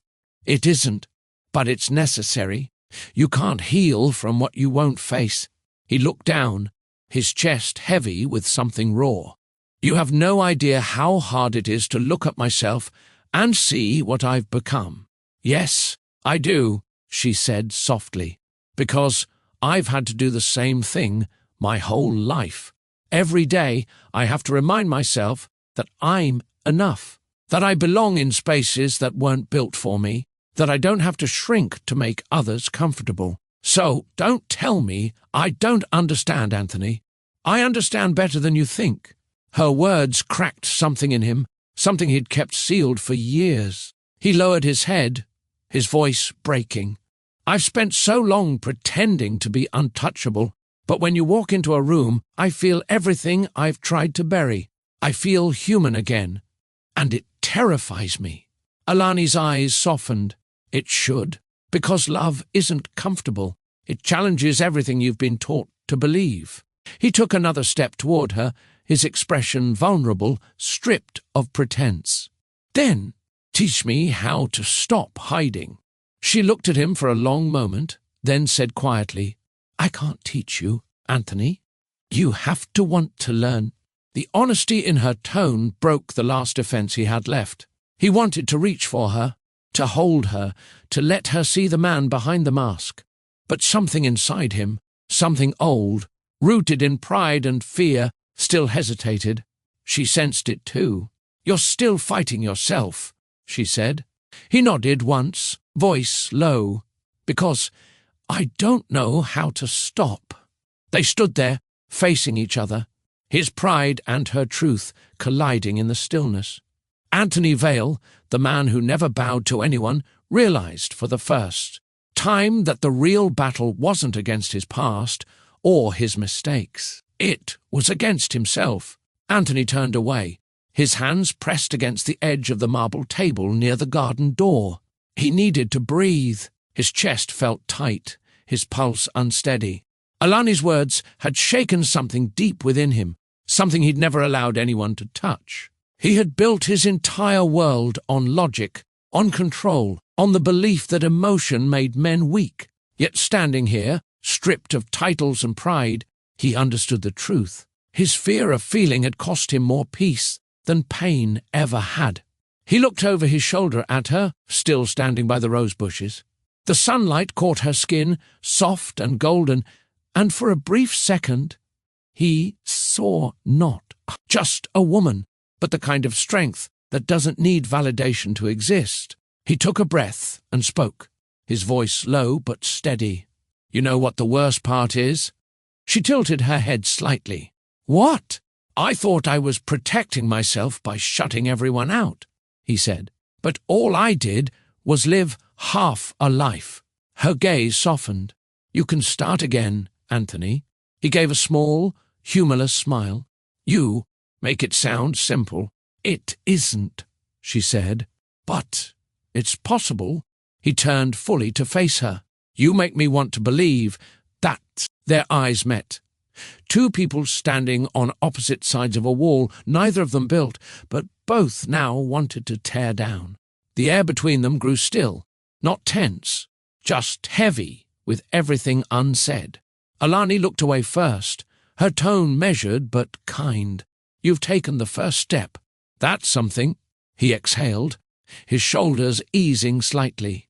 "You're the first person who's ever told me the truth without fear, because I don't work for your approval," she said softly. "I work for my peace, and I won't trade that for anyone." Her words carried no arrogance, only self-respect, and somehow that made them hit even harder. Anthony nodded slowly, his expression thoughtful. "You know, I've sat in rooms full of powerful people who said nothing worth remembering, but every word you say stays with me." She smiled faintly. "Then listen to them, not just hear them." He looked down, letting out a quiet laugh, half relief, half realization. "You're impossible to argue with." "I've had practice," she said lightly. Their brief exchange broke the heaviness between them, even if just for a moment. But beneath that calm, his heart raced. This woman had changed the rhythm of his world without even trying. He ran a hand through his hair, exhaling deeply. "You know what's strange?" "What?" she asked. "I've faced men who wanted to destroy me in business," he said, "and I've never felt fear. But with you, it's different. You make me afraid in ways I don't understand." Alani took a small step closer, her tone quiet but certain. "Maybe it's not fear, Anthony. Maybe it's truth." He met her eyes again, and for the first time, he didn't look away. "Maybe it's both." For a moment, neither spoke. The tension had shifted, not hostile, but vulnerable. A kind of raw connection that comes only when both people stop pretending. If you've ever seen love challenge someone's beliefs, tell us your thoughts below. We love reading your comments. It helps stories like this reach more people who believe in change, healing, and the kind of love that makes us grow. Anthony drew a slow breath, watching her turn toward the exit. "You're not staying for lunch." She shook her head. "Not today. I think we've said what needed to be said." He nodded, slowly. "Baby, we'd." She gave a faint smile before walking toward the house, leaving him alone in the garden. As she disappeared inside, Anthony looked at the roses she'd been tending earlier. The petals glowed in the light, fragile yet alive. He crouched down and ran his hand across one of the blooms. It was imperfect, some petals bruised, some edges torn, but it was still growing. And in that small, wordless moment, Anthony Vale understood something he'd never learned in years. Of business success, growth doesn't start when you win. It starts when you face what you fear most. The afternoon stretched into quiet stillness after Alani left. Anthony stayed in the garden long after her footsteps faded. The sun climbed higher, but he didn't move. Every word she had spoken replayed in his mind, not as accusation, but as truth. He sat on the edge of the stone bench near the roses, elbows resting on his knees, head bowed. For years, he had thought success erased weakness, that if he built high enough, earned enough, controlled enough, nothing could touch him again. But now, the silence around him sounded like consequence. He saw himself clearly for the first time, the man who once spoke carelessly. On television, thinking his pain justified his prejudice. He had used power to hide his wounds, and in doing so had wounded others without realizing it. He remembered the look on Alani's face when she said, "You can't forget prejudice, you confront it." It echoed through his mind like a verdict. He swallowed hard, a knot forming in his chest. He wasn't used to guilt. Not like this. In business, mistakes were measurable. Losses could be recovered, deals renegotiated, but this was different. This wasn't about profit or image. This was about who he was as a man. He leaned back, eyes closing briefly. The sound of the fountain filled the space where her voice used to be.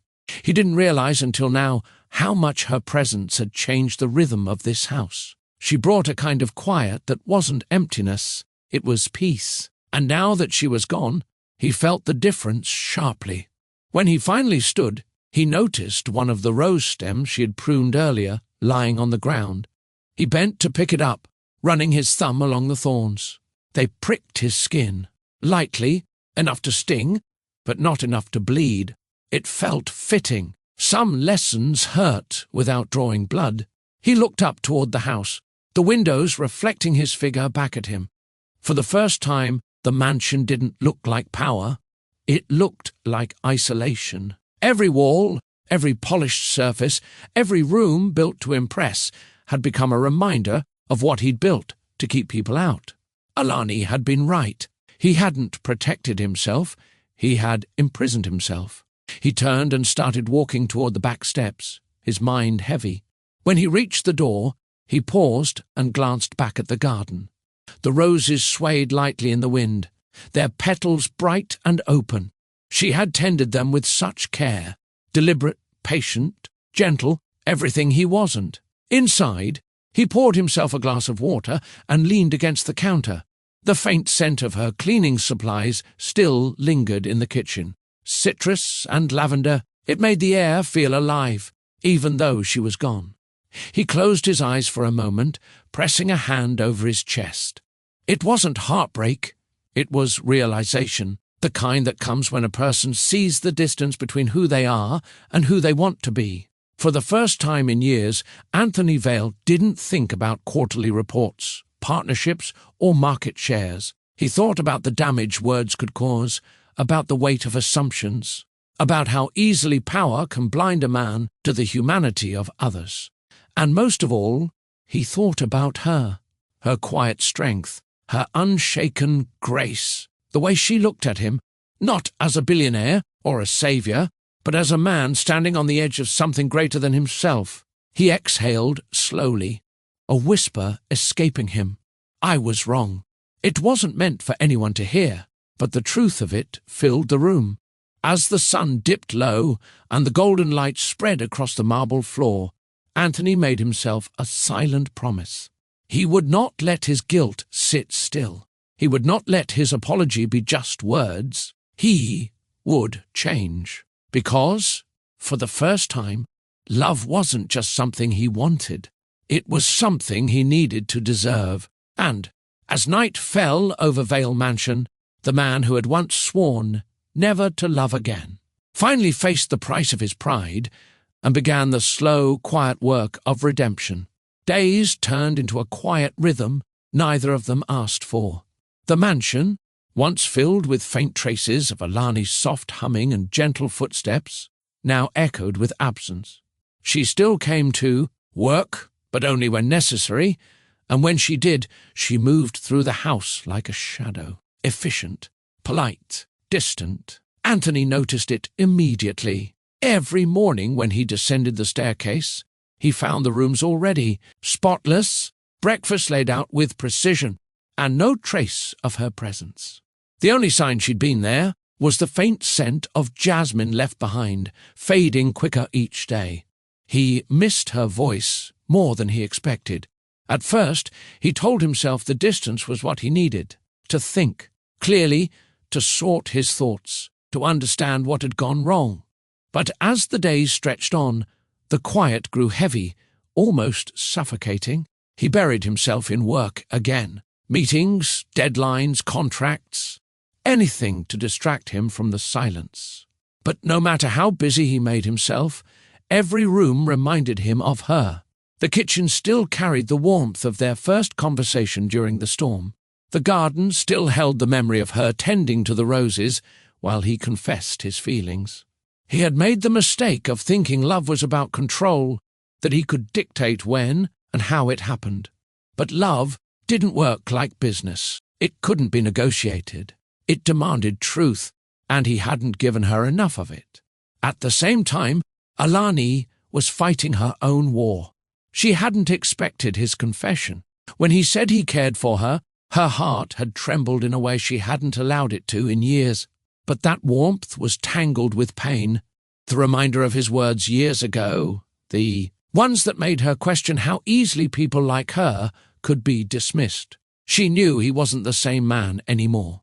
She had seen change in his eyes, in his actions, in the way he'd defended her in front of his guests. But change, to her, wasn't about grand gestures.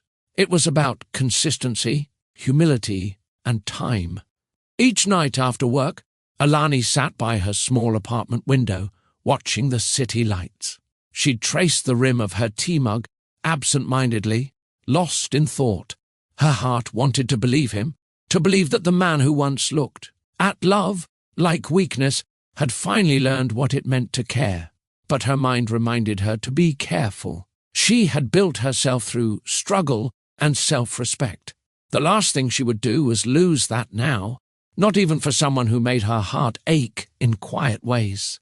Anthony, meanwhile, couldn't stand his own reflection. He saw a man who had everything, wealth, reputation, success, but none of it mattered when he couldn't face the one person whose respect he truly wanted. One evening, he returned home late, exhausted from back-to-back meetings. The house was dimly lit, the staff long gone. On the dining table sat a simple note in Alani's neat handwriting. "Dinner is in the kitchen, sir." He read the words twice, his chest tightening. Sir, that single word, once normal, now felt like a wall between them. He walked into the kitchen.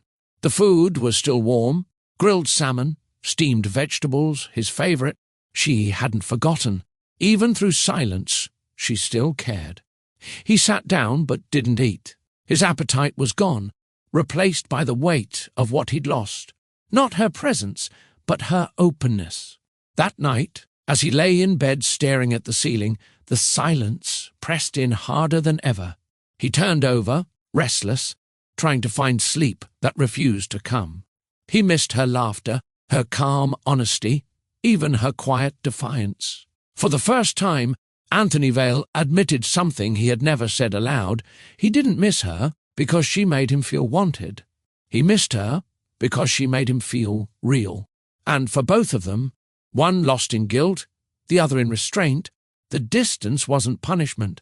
It was a lesson, a pause, a test of whether love built on truth could survive the silence between two people learning to forgive. The next week unfolded like a slow ache. Both of them lived inside their thoughts, carrying the weight of unspoken emotion like a second skin. Anthony moved through his mansion as if it were a museum of memories, each room a reminder of what he'd broken. The study reminded him of her voice that night during the storm. The garden reminded him of her courage. Even the piano in the sitting room, untouched and silent, reminded him of the night. She sat beside him, laughing softly as he tried to teach her a simple tune. He tried to convince himself that keeping distance was what she wanted, but the truth was simpler and crueler. He didn't know how to fix what he'd ruined. Every time he saw her, she was polite but distant. She no longer looked him in the eye for long. Her voice stayed even, her tone professional. It was the same Alani, composed, reliable, but without warmth. And that, more than her silence, broke him. He caught himself watching her sometimes from the corner of his eye, looking for any sign of the woman who once teased him about overworking or left lilies on his desk. But she had pulled back completely, not out of pride but self-protection. He couldn't blame her. At the same time, in her small apartment across the bridge, Alani sat at her modest table, sorting through bills and receipts from her mother's clinic donations. She had been saving money to expand the little cleaning business she dreamed of starting. Yet her mind kept drifting back to him, the man she was trying so hard not to think about. She hated that she missed him, not because of what he had or who he was, but because of the small moments she couldn't forget. The night he opened up about his parents, the rare laugh that slipped from him when she corrected his tie, the way he looked at her, not as a maid, but as someone who mattered. Still, she reminded herself that forgiveness wasn't the same as surrender. She could forgive him for his past words, but that didn't mean she had to fall into the same pattern of being the one who fixed what someone else broke. Anthony, meanwhile, had begun spending more time in his office, but his work lost its meaning. He made mistakes, numbers misplaced, meetings forgotten. His employees noticed but didn't dare comment. Even his assistant, who had worked with him for years, saw the change. "You seem distracted lately," she said cautiously one morning. He gave a faint, humorless smile. "That's one way to put it." "You've never missed a single meeting before," she replied. "Now you've missed 3. He didn't respond. Instead, he stared at the skyline outside his window. The city that once looked like power now looked like noise. When he returned home that night, he found a small arrangement of fresh roses by the front door, the same kind Alani used to care for. The gardener must have placed them there, but the sight stirred something in him. He picked one up and turned it between his fingers. Its scent taking him back to the morning he confessed his feelings. He whispered to himself, "I ruined it." He wanted to apologize, but what could he say? Sorry for reducing love to rules? Sorry for letting pride speak louder than truth? Sorry for being a man who once believed certain hearts weren't worth holding? Guilt, he learned, wasn't always loud. Sometimes it came quietly, in the middle of the night, when you realized the person you pushed away was the one who taught you what peace felt like. Meanwhile, Alani was learning her own balance. Her restraint wasn't coldness, it was survival. She needed time to see if his change was real, or just another reaction to loneliness.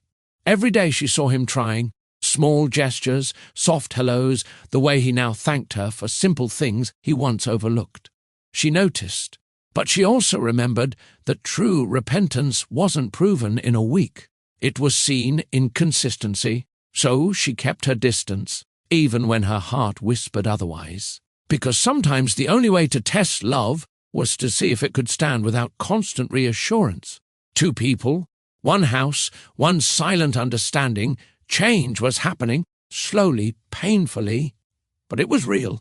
The breaking point came one Thursday evening. Anthony had spent the entire day in meetings but hadn't absorbed a single word. Numbers blurred, voices droned, and every decision felt hollow.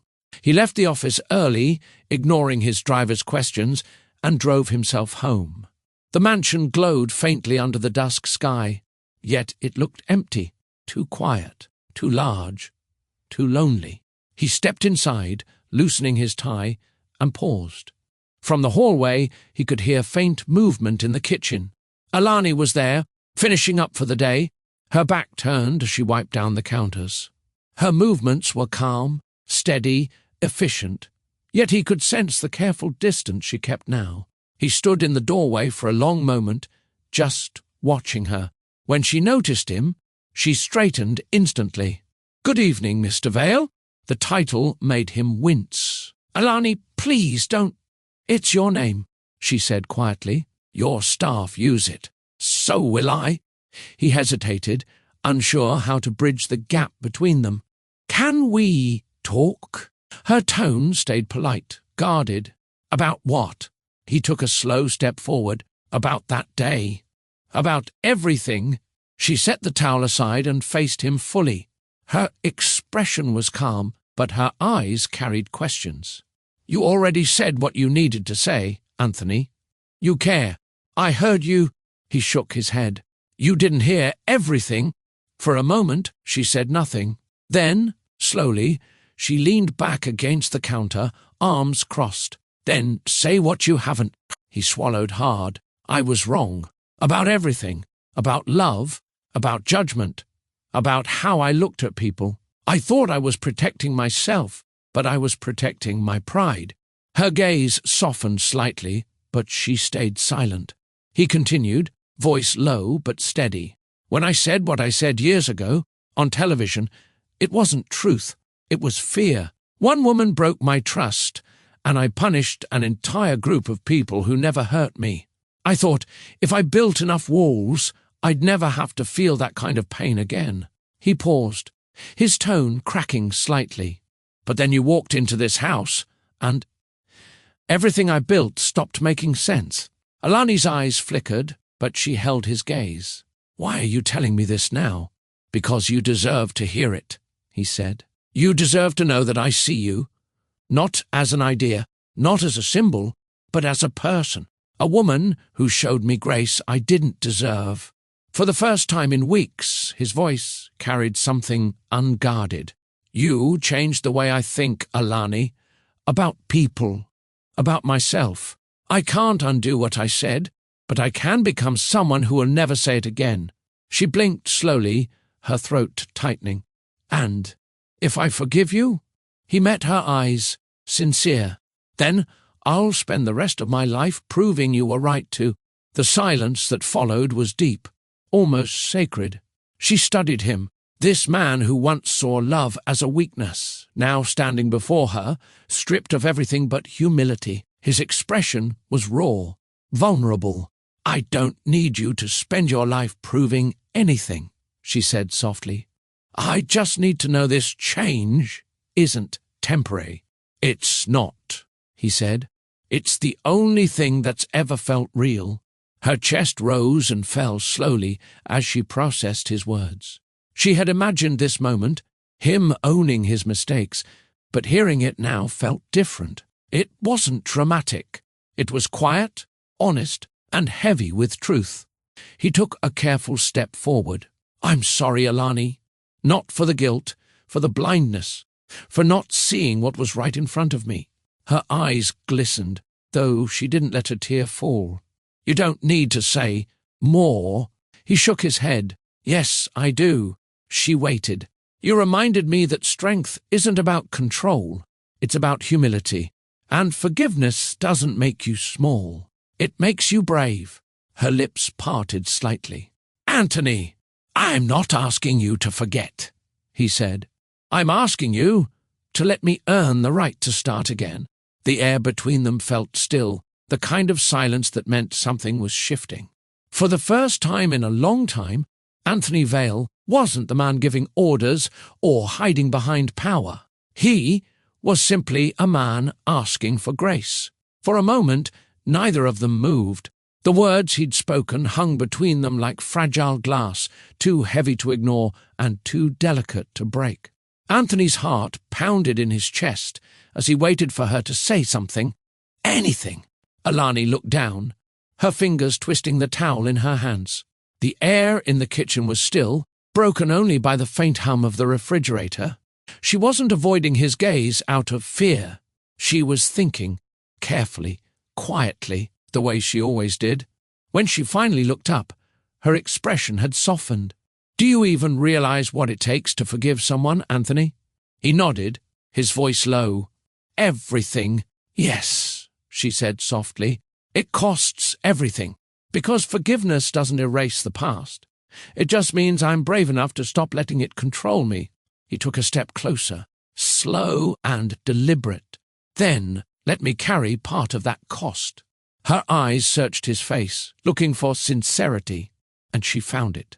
The same man who once stood untouchable at the top of his empire was now, standing in front of her, shoulders slightly slumped, eyes unguarded. I'm not the man I was, he said. Not anymore. She didn't speak. Instead, she watched him extend his hand toward her. It wasn't a command. It wasn't an invitation dressed in authority. It was a gesture of peace. Tentative, open, human. For a few seconds, she hesitated. She remembered the night he defended her, the mornings she served his, breakfast without a word, the confession that left her speechless. And now, this, the moment that would decide whether the walls between them would finally fall. Slowly, she reached out. Her hand met his, warm and steady. It wasn't the touch of employer and employee. It wasn't about status or power or history. It was two people standing as equals, one seeking redemption, the other offering understanding. Anthony's thumb brushed lightly over her knuckles, and he felt her pulse quicken beneath his touch.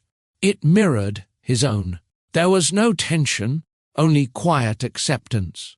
"Thank you," he whispered, not sure what else to say. "For what?" she asked, her voice barely above a breath. "For giving me a chance to change," he said. "For not walking away when I made it easy to." Her eyes softened further. "I didn't stay for you, Anthony. I stayed because I needed to see if people can grow." He smiled faintly. "And what do you see now?" She held his gaze for a long moment. Someone trying. That was enough. More than enough. They stayed like that for a few seconds longer, hands joined, eyes locked, silence speaking louder than words. It wasn't romance yet. Not exactly. It was something gentler, deeper, the beginning of trust rebuilt. Finally, she pulled her hand back, but not in rejection. She glanced down at their joined fingerprints faintly visible against her skin and said quietly, "You don't have to keep proving yourself, Anthony. Just keep showing up as this man." He nodded slowly, his throat tight. "I will." She turned slightly, gathering her things, but there was a softness in her movement now, a peace that hadn't been there before. He watched her, unable to look away. That small moment of contact, so simple, had done what months of words couldn't. It had closed the distance that pride and pain had built. As she walked toward the door, he said quietly, "Alani." She turned back, eyebrows raised. "Thank you," he said again, his tone full of quiet gratitude. This time she smiled, not faintly or out of politeness, but genuinely, the kind of smile that carried hope. In that instant, Anthony Vale knew forgiveness wasn't something granted once. It was something earned every day through patience and truth, and for the first time he wasn't afraid to keep trying. The evening air in the mansion was calm. The golden light from the kitchen faded into a soft dusk glow as Alani walked toward the hallway, her bag over her shoulder. The conversation, the apology, and that one shared touch still lingered between them, quiet but powerful. Anthony followed her at a distance, not wanting to intrude, yet unable to let her leave without saying one more thing. His steps were slower than usual, his tone gentler than it had ever been. "Alani," he said again, stopping a few feet behind her. She turned, her expression open, but unreadable. "I know you've heard a lot from me lately," he said, "but there's one thing I haven't said clearly enough." She waited. "I'm sorry for how I made you feel," he continued. "Not just for what I said years ago, but for the silence that came after. I thought saying nothing would make things easier for you, but it only made me a coward." The honesty in his tone caught her off guard. She wasn't used to men like him admitting weakness, not in business, and certainly not in emotion. She could see the sincerity in his face. The same man who once hid behind arrogance now stood before her, stripped of everything but truth. "I hurt you," he said simply, "and I see that now." Alani took a slow breath. Her instinct was to retreat, to protect herself from more pain. But she didn't move. Something in his voice, something real and steady, made her stay. She walked toward him, closing the space between them. "Anthony, people make mistakes. What matters is what they learn from them." He nodded slowly, eyes locked on hers. "I'm learning. Because of you." For a moment, neither spoke. The only sound came from the faint ticking of the grandfather clock in the next room. Then, quietly, Anthony reached out again. Not bold, not desperate, just a simple gesture. His hand hovered near hers, open and waiting. Alani looked down at his hand, her heart pounding. Months ago, that gesture, would have felt dangerous. But now it didn't. It felt honest. She looked up at him again, eyes soft, and this time she didn't pull away. Her fingers brushed against his palm, slow and deliberate until their hands rested together, steady, unforced. It wasn't romantic in the grand sense. There were no declarations, no dramatic confessions, but there was something far greater: respect. For a long time, they stood there like that, hands joined, hearts quiet. It was a moment of stillness that carried meaning beyond words. He wasn't the billionaire commanding attention. She wasn't the maid standing in service. They were simply two people standing side by side, learning what equality in love truly meant. Anthony's thumb traced lightly over her hand, grounding himself in the reality of it. "I don't want to go back to the man I was," he said quietly. She smiled faintly. "Then don't." He let out a slow breath, her calmness giving him strength. "You make it sound simple." "It's not," she said softly. "But you've already started." He looked at her with quiet awe. She wasn't saving him. She was reminding him how to save himself. That difference mattered more than anything. When she finally stepped back, she didn't drop his hand immediately. Instead, she gave it one final squeeze. Gentle but sure. "Good night, Anthony." "Good night, Alani," he said, his voice almost a whisper. She turned and walked down the corridor, her figure fading into the soft light of the hallway. He stood there long after she disappeared, the warmth of her hand still resting in his.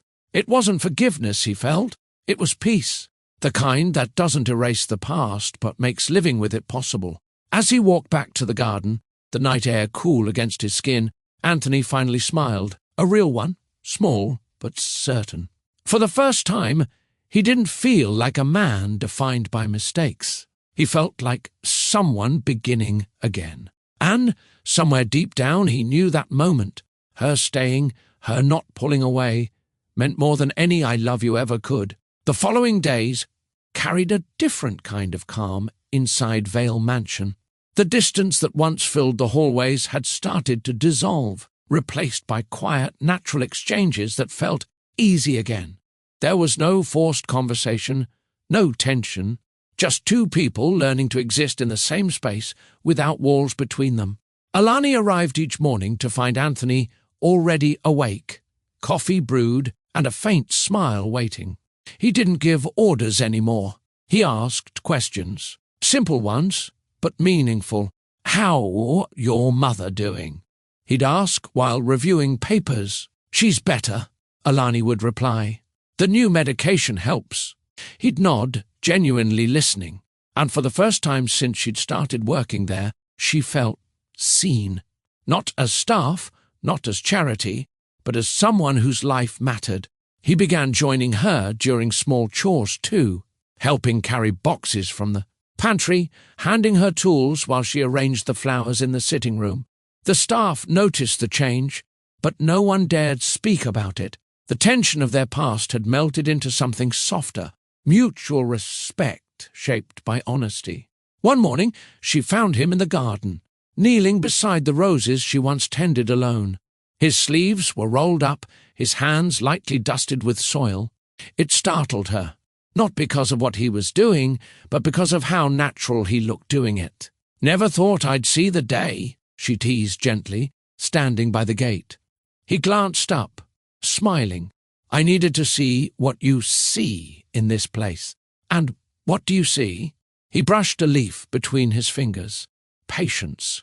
Growth. The kind of peace money can't buy." Alani's lips curved slightly. "You're learning." "I've had a good teacher," he said, eyes meeting hers. There was no flirtation in his tone, only gratitude. And that sincerity made her chest tighten in ways she couldn't explain. As days passed, small gestures began to build bridges between them. He'd make her tea when she worked late. She'd leave a flower in his office whenever he looked stressed. They didn't talk about what had happened before. They didn't need to. The silence between them had turned from awkward to comforting. One afternoon, while she dusted the library shelves, Anthony appeared at the doorway holding 2 cups of coffee. "You've been at it for hours," he said. "I'm almost done," she replied.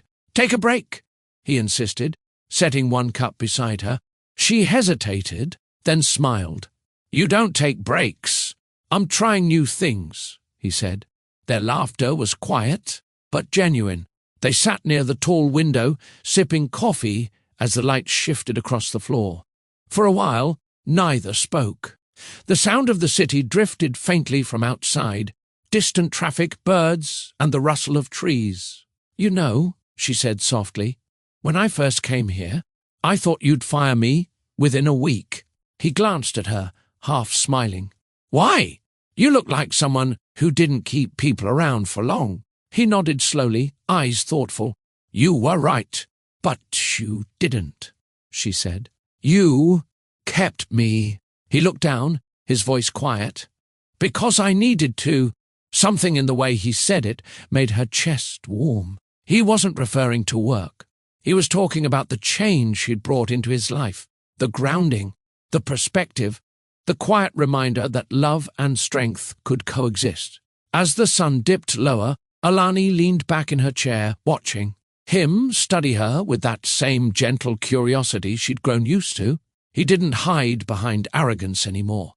He didn't guard his emotions. For the first time since they met, they were simply present. It was in that shared stillness, the easy conversation, the small smiles, the warmth in the air, that something unspoken began to take shape. Not desire, not yet love, but something stronger than both. It was connection, the kind that doesn't need to be forced because it already exists quietly, waiting to be acknowledged. That night, the mansion was quiet, except for the faint hum of the air conditioning and the soft glow from the living room lamps. Most of the staff had gone home, leaving only Alani and Anthony awake. She had stayed late to tidy the dining room after a small business dinner he hosted, but instead of leaving, she found herself pausing by the grand piano in the corner of the lounge. It stood untouched, polished and elegant, yet somehow lonely, like a memory trapped in time. Her fingers brushed over the keys, dustless but still cold. "You play?" The voice startled her slightly. She turned to see Anthony standing by the doorway, tie loosened, sleeves rolled to his elbows. The expression on his face wasn't stern. It was soft, curious. She shook her head. "No, I never learned. I used to listen, though. My mother loved music, said it made silence less lonely." Anthony walked closer, stopping beside her. "My mother said something similar." Alani glanced at him, her curiosity piqued. "Did she play?" He nodded faintly. "She did. Every night before bed, she'd play a song she wrote herself. I haven't heard it in years." She smiled gently. "You could play it." He hesitated, looking down at the piano. "I might remember a few notes." "Then play them," she said softly. For a moment he said nothing. Then, slowly, he sat beside her, his movements careful, almost unsure. His fingers hovered over the keys, pressing one at a time until a faint melody began to form. It was uneven at first, hesitant, but after a few measures it started to flow, gentle, mournful, familiar. Alani listened quietly. There was something deeply human about seeing a man like him, strong, controlled, calculating, lose himself in something so vulnerable. The melody wasn't perfect, but it was sincere. When he stopped, she whispered, "It's beautiful." He looked up, meeting her eyes. It was hers. She nodded. She must have been special. She was, he said softly. She believed love was the only thing that could outlast failure. I didn't understand it then. And now? He exhaled slowly. Now, I think she was right. Silence filled the space again, but it wasn't empty. It was intimate, quiet, safe. "Show me," she said suddenly. He blinked. "Show you what?" "How to play." He smiled slightly, shifting closer. "It's easy once you stop thinking about it." She laughed under her breath. "I'm not sure I can stop thinking with you this close." His smile faded, not from offense, but from realization. The air shifted. Their laughter softened into something heavier, quieter. "Here," he murmured, guiding her hand to the keys. His fingers rested gently over hers, warm and sure. "Start here. Let your hand move like this." She followed his motion, pressing a single note. The sound echoed softly. He leaned closer to adjust her wrist, his breath brushing against her shoulder. Her pulse skipped. "Better," he said, voice low. Their fingers moved together, slow and deliberate, as the faint melody filled the air again. The world outside seemed to vanish. The rain, the city, the noise, all gone. Just two people, a piano, and a moment suspended between hesitation and surrender. When the song ended, neither of them moved. His hand still rested over hers. Her gaze lifted slowly, meeting his. The space between them was small, fragile. "Anthony," she whispered. He looked at her, eyes dark and searching. "Yes?" Her lips parted slightly, but she couldn't speak. She didn't have to. He leaned in. Not fast, not uncertain, just inevitable. The first kiss wasn't rushed. It was quiet, steady, and full of every word they hadn't said aloud. Her hand trembled against the piano. His fingers tightened around hers, and the world shrank to that single moment, the taste of forgiveness, the rhythm of redemption. When they pulled away, neither spoke. The silence afterward was not awkward. It was understanding. Two hearts acknowledging something that had always been there, waiting to be felt. The kiss lingered in the air, long after their lips parted, like the faint echo of a note played too softly to fade completely. The only sound in the room came from the clock, ticking somewhere in the distance, its rhythm syncing with their shallow breaths. Anthony was the first to open his eyes. What he saw stunned him. Not just Alani's face, but the calm strength in her gaze. She wasn't flustered. She wasn't uncertain. She was steady. Her expression carried a quiet question. What now? He didn't answer it with words. Instead, he let his actions speak. He reached up slowly, brushing a loose strand of hair from her cheek. His hand lingered near her skin, his fingertips tracing the soft line of her jaw. The gesture wasn't possessive. It was reverent, careful, as though he feared the moment might shatter if he moved too quickly. Alani's breath hitched. She could smell his cologne, fresh, faintly woody, familiar. It mixed with the faint scent of polished oak and candle wax, grounding her in the present. Every sense sharpened, the cool keys beneath her hand, the warmth radiating. From his body, the faint hum of city life outside the window. Neither of them spoke. There was nothing left to explain. Anthony's thumb brushed across her bottom lip, his touch light but deliberate. Her pulse fluttered in her throat, and she leaned forward, closing the distance again. This time, the kiss deepened, not desperate but anchored in understanding. He tasted of coffee and regret, warmth and restraint. She felt the tension that had lived in him for years begin to unravel, bit by bit, as if her touch granted him permission to breathe again. When they finally pulled apart, he rested his forehead against hers.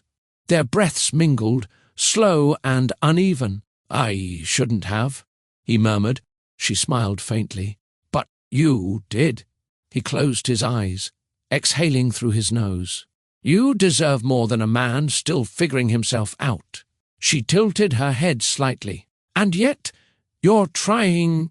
That single word, trying, meant more to him than forgiveness. It meant progress. It meant choice. Her hand moved to his chest, fingers grazing the faint line of his collarbone, feeling the steady thrum of his heartbeat beneath her palm. "Your heart's still racing," she said softly. "So is yours." She laughed quietly. "Maybe the piano's to blame." He smiled at that. The first real smile he'd shown her in days. It wasn't the kind born from charm or control. It was vulnerable. open. They sat there for what felt like hours, still close enough to feel each other. Warmth, but careful not to break the fragile balance they'd created. Outside, the rain began again, a soft, rhythmic drizzle that tapped against the tall windows. The world beyond the glass seemed distant, irrelevant. Anthony reached over and pressed one key, a single note ringing out between them. "You ever think about how sound can fill a room?" he said. "But silence can fill a person." Alani nodded, her voice low. "Silence says what words can't." He turned to her then, the faintest shadow of a smile tugging at his lips. "Then I guess we'll let it speak." Her eyes softened, and she whispered, "It already has." The rain grew heavier. Lightning flashed briefly, illuminating the room in silver light, catching on their faces. For that instant, they looked like two people caught between past and future, neither belonging to who they were before, both uncertain of what comes next. But neither flinched. He reached for her hand again, their fingers weaving together naturally, comfortably.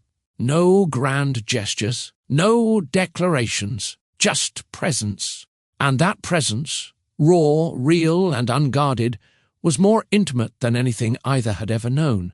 The next morning came softly. The light slipped through the tall curtains, brushing against the edge of the grand piano and settling on the faint outlines of two untouched coffee cups. Alani stood by the window, her reflection caught in the glass. She had come early again, not out of obligation, but something deeper, an unspoken pull. Anthony was already awake. He had been up for hours, his thoughts circling back to the kiss that had changed everything. It hadn't been planned. It hadn't been a mistake. It was the first honest moment he'd allowed himself in years. When he saw her standing there, calm and steady in the morning glow, something inside him quieted. For once, he didn't feel the urge to run to his office or hide behind his usual armor. He wanted to stay in this calm because it was real. "Morning," he said gently. She turned slightly, a small smile touching her lips. "You didn't sleep, did you?" He gave a half shrug. "Does it show?" "A little." She walked closer, her tone warm but teasing. "You overthink everything." He met her gaze. "Last night was unexpected." Alani nodded. "It was, and yet," he said quietly, "I don't regret it." Her expression softened, the faintest shimmer in her eyes. "Neither do I." That admission lingered between them, simple, unpolished, but strong. Anthony stepped closer, his voice low. "I keep trying to understand why it feels like I've known you longer than I have. Maybe because we've both been lonely for too long," she said. "Sometimes people recognize that in each other." He took a slow breath, realizing how true her words were. Every achievement, every headline, every deal he'd won, it had all been noise compared to this kind of quiet connection. "You scare me a little," he admitted. She blinked. "Why?" "Because I can't control how I feel around you," he said simply. "And I've built my life around control." Alani smiled faintly. "Then maybe it's time you stop building walls and start building something worth keeping." Her tone wasn't demanding. It was kind, steady, and grounded. And it was exactly what he needed to hear. For a while, they just stood there. No rush, no pressure. The faint hum of the city outside filled the silence. Anthony moved toward the piano, his hand brushing over the keys, as he said, "Do you know what I realized last night?" "What's that?" "That peace isn't found in silence," he said. "It's found in someone who makes the silence feel safe." Her heart tightened. "That's what your mother used to believe, wasn't it?" He looked up, surprised she remembered. "Yes," she said, "love makes the quiet less lonely." Alani smiled gently. She was right. He watched her then, not as an employee, not as someone beneath him, but as a woman who had quietly changed his world. The way she stood, calm and grounded, reminded him of everything he had lost and everything he still had a chance to gain. He walked closer again, stopping just a breath away. "I don't know where this goes, Alani. I don't even know if I deserve it." She met his gaze, unflinching. "Deserving doesn't matter. What matters is what you do next." Anthony nodded slowly, the truth of her words sinking deep. For once, there was no hesitation in him, no guilt, no second-guessing, only acceptance. He reached out, brushing his fingers along her arm before resting his hand against hers. This time, it wasn't tentative. It was steady, assured. "Then this," he said softly, "is what I'll choose next." Alani didn't pull away. She let her hand remain in his, the warmth between them quiet but unmistakable. The moment didn't need words. It didn't need promises. It was enough to know that neither of them regretted the truth of what had begun. The next morning, Anthony's world shattered with a single notification. His phone buzzed repeatedly on the nightstand, a flurry of alerts, missed calls, emails marked urgent. He reached for it, groggy from a sleepless night, and froze when the first headline appeared on the screen: Billionaire CEO linked with his maid. Inside Anthony Vale's hidden affair. Underneath, a photo showed him and Alani near the piano, close enough to stir suspicion. The image was grainy, but unmistakable.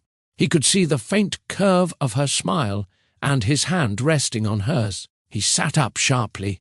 For a moment, all he could hear was the steady pounding of his pulse. Another notification popped up. Vale Enterprises faces PR crisis after leaked photo. He scrolled further. Comments filled the news site, some cruel, others curious. Of all people, his maid. Typical. Men with power never know boundaries. Maybe she's smarter than she looks. His jaw clenched. He'd been through corporate storms before, but this was personal. By the time he reached his office, the damage had already spread. The media vans parked outside. Reporters shouted questions as he walked in, cameras flashing. "Mr. Vale, is it true you've been seeing your employee? Did you break your own company's ethics code?" He ignored them all, keeping his head high. Inside, though, his mind raced. He had spent his entire life building a reputation of control, and now one photo threatened to undo it all. In another part of the city, Alani stood frozen in her small apartment, her phone lighting up with calls she couldn't answer. Her friend Camille's voice trembled through the receiver. "Girl, you're everywhere. It's on every site." Alani stared at the screen. The picture was real, but the story wasn't. Still, she knew what people would think. They always did. She sat down, pressing a hand to her forehead. The man she'd worked so hard not to depend on was suddenly the center of a storm she never asked for. At that same moment, Anthony stood before his office window, staring out over the skyline that once made him feel untouchable. Now, every building felt like a mirror, reflecting the cost of vulnerability. This was no longer just about him. It was about her, her dignity, her name, her life. He turned away from the window, jaw set. For the first time, Anthony Vale knew that silence wouldn't save him this time. By mid-morning, the Vale Enterprises boardroom looked like a battlefield. The long mahogany table was surrounded by executives, attorneys, and PR advisors. Papers littered the surface, printouts of headlines, social media screenshots, and investor statements. Anthony entered the room in silence. Every head turned toward him. The tension was heavy, the kind that made even the air feel sharp. "Anthony," began Malcolm, his senior advisor of 10 years, "we have a crisis on our hands. The press is calling this a scandal, and the shareholders are already demanding a statement." Anthony remained standing, calm but firm. "I've read the articles." "Then you know what's at stake," another board member interjected. "Your reputation is the face of this company. You've built it on discipline and control. A story like this undermines everything." Anthony's jaw tightened. "It's a photo, not a scandal." Malcolm sighed. "It's not about the photo, it's about perception. The media sees a billionaire and his maid. It's fuel for every negative headline imaginable. A younger executive leaned forward. If you deny it publicly, we can salvage this. Say the picture was misinterpreted, that you were mentoring her, helping with her business idea. We can spin it. Anthony's eyes flicked to him sharply. Spin it? It's how these things work, Malcolm said, tone measured. You release a statement clarifying that your relationship is professional. Keep things neutral, factual.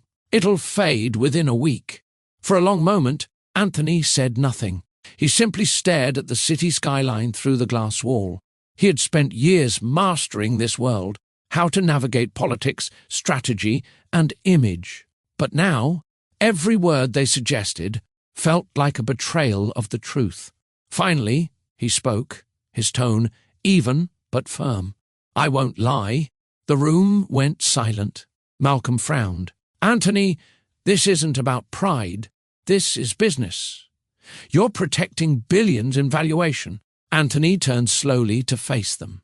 And what happens to integrity when it's convenient to abandon it? No one answered. He continued, voice steady. You're asking me to deny someone's dignity just to protect a headline. I won't do that. Alani deserves better than to be erased for my comfort. A few of the executives exchanged uneasy looks. One muttered under his breath, You're choosing emotion over empire.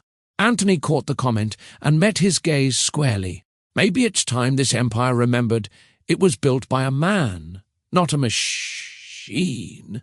He gathered the papers in front of him, neatly stacked them, and pushed his chair back. Prepare a press conference. I'll speak for myself. Malcolm's voice followed him as he walked toward the door. Anthony, if you do this, there's no going back. He paused, one hand on the handle. There shouldn't be. Outside the glass wall, the city buzzed, oblivious, relentless. But for the first time in years, Anthony Vale didn't feel trapped by its rhythm. He was finally ready to stand for something real. The press gathered outside Vale Enterprises that afternoon. Cameras lined the steps. Reporters clutched microphones, waiting for their soundbite. It wasn't just business news anymore. It was national. The billionaire who once said emotions had no place in success was now accused of falling for his maid. Anthony stepped out from the building, his tailored suit neat, his expression composed, but his eyes carried something different today. Conviction. Flashes exploded as he approached the podium. The murmurs quieted when he adjusted the microphone. Good afternoon, he began, voice clear and firm. You've all seen the headlines. Most of them are true, some are not. But I won't waste your time denying what doesn't need denial. The reporters leaned forward. Anthony took a breath. Yes, the woman in that photo is someone who works for me. Her name is Alani Brooks. And yes, she means something to me. The sound of camera shutters filled the air again. Questions shouted from every direction. Are you confirming a relationship? Is she still employed at your mansion? How long has this been going on? He raised a hand, silencing them. I've made mistakes in my life, he continued, his tone softer now. For years I let pride dictate who I could love, who I could trust, and what I could show the world. I believed success meant never being vulnerable. I was wrong. He paused, glancing at the cameras as though speaking directly to the millions watching. This isn't about scandal. It's about change, the kind of change that happens when someone holds up a mirror and forces you to face who you've become. His words struck differently than any headline could. They weren't rehearsed. They weren't political. They were honest. I've said things in the past that I'm not proud of, things that came from fear and arrogance. If this moment costs me a reputation built on ego, then maybe that's the price I need to pay to become better. Silence followed. The only sound was the faint hum of traffic in the distance. He stepped back from the podium, ready for the backlash he knew would come. But there was no regret in his face, only relief. Reporters swarmed with follow-ups, but he didn't stay to answer. He turned and walked back inside, leaving the noise behind him. Inside the building, Malcolm caught up with him, his expression torn between disbelief and admiration. "You could lose everything," he said quietly. Anthony looked at him, calm. "If everything depends on pretending to be someone I'm not, then I never had anything to begin with." He walked away, shoulders straight, mind steady. For the first time in years, Anthony Vale wasn't protecting an empire. He was protecting the truth. The garden felt different that evening.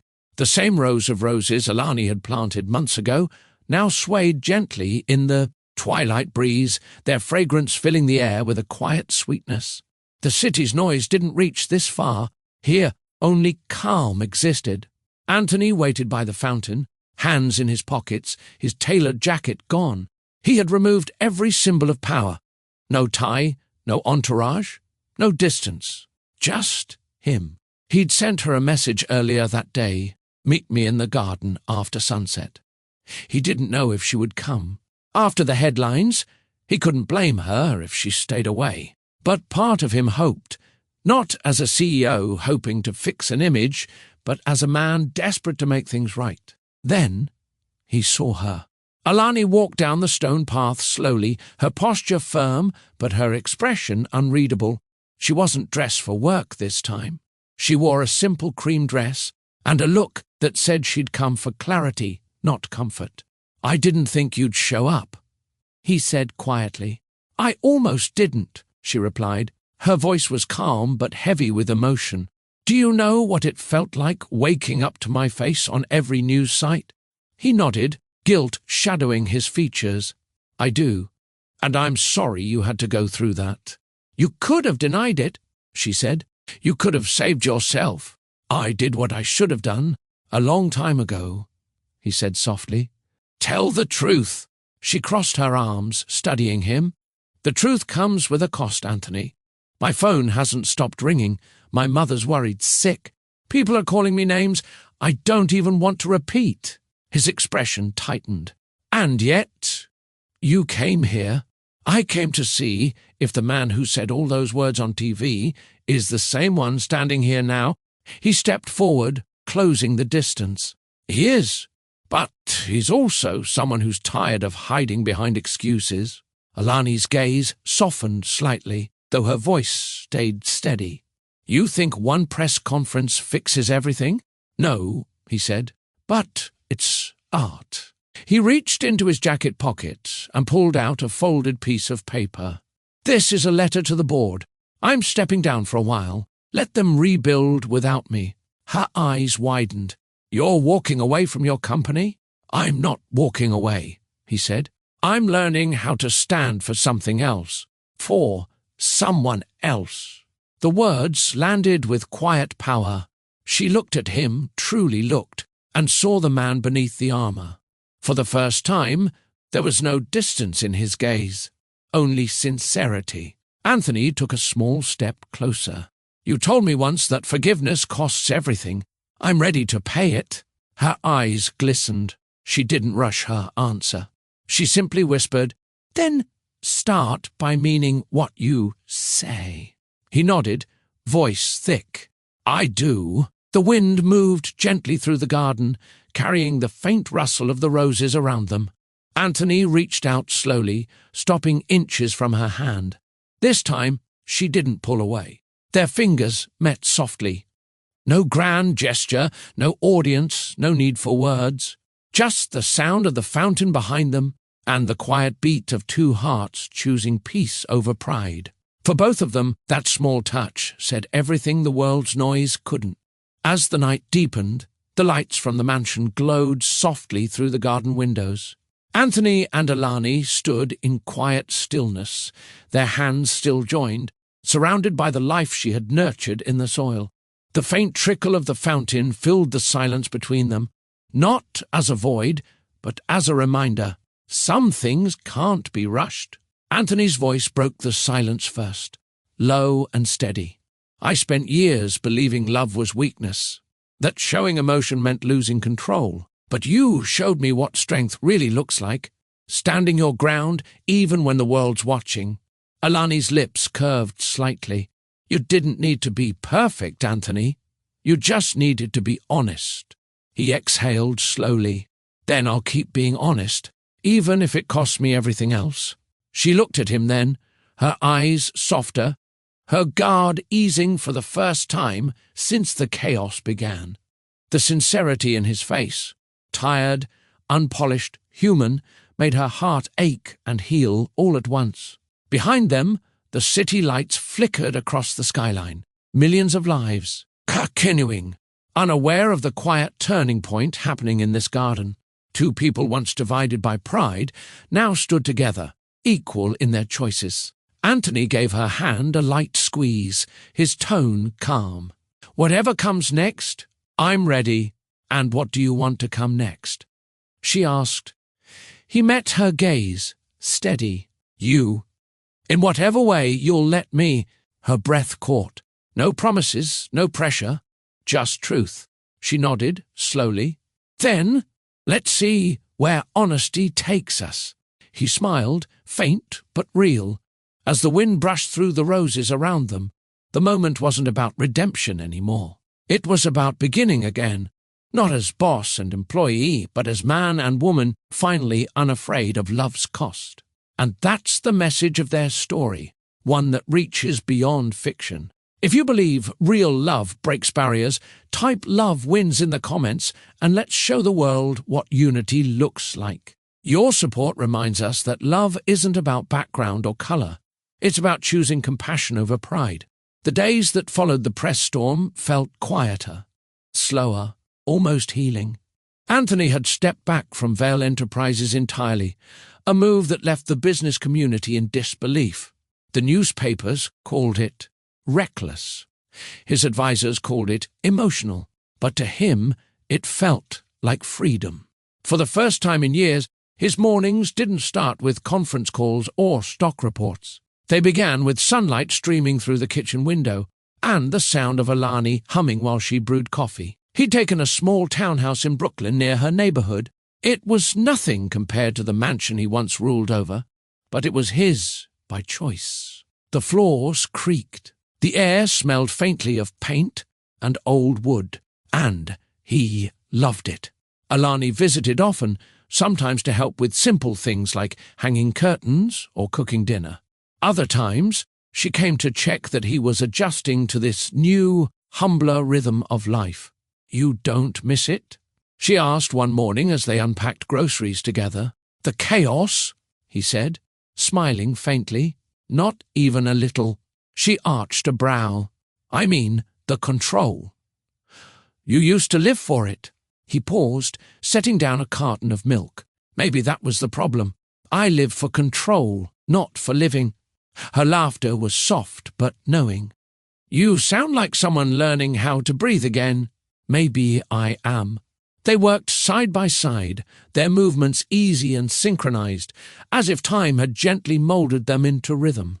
There was no title between them anymore, no boss, no employee, just two people rebuilding something real. Outside, the noise of the city faded into background hums. Children playing, cars passing, life continuing. It reminded Anthony that the world didn't need to be conquered to be meaningful. It only needed to be felt. After lunch, Alani helped him sort through boxes of old awards, plaques and business photos. He stared at the framed image of his younger self, standing beside his first skyscraper. "I thought success was supposed to feel like this forever," he said quietly. "And now?" He smiled faintly.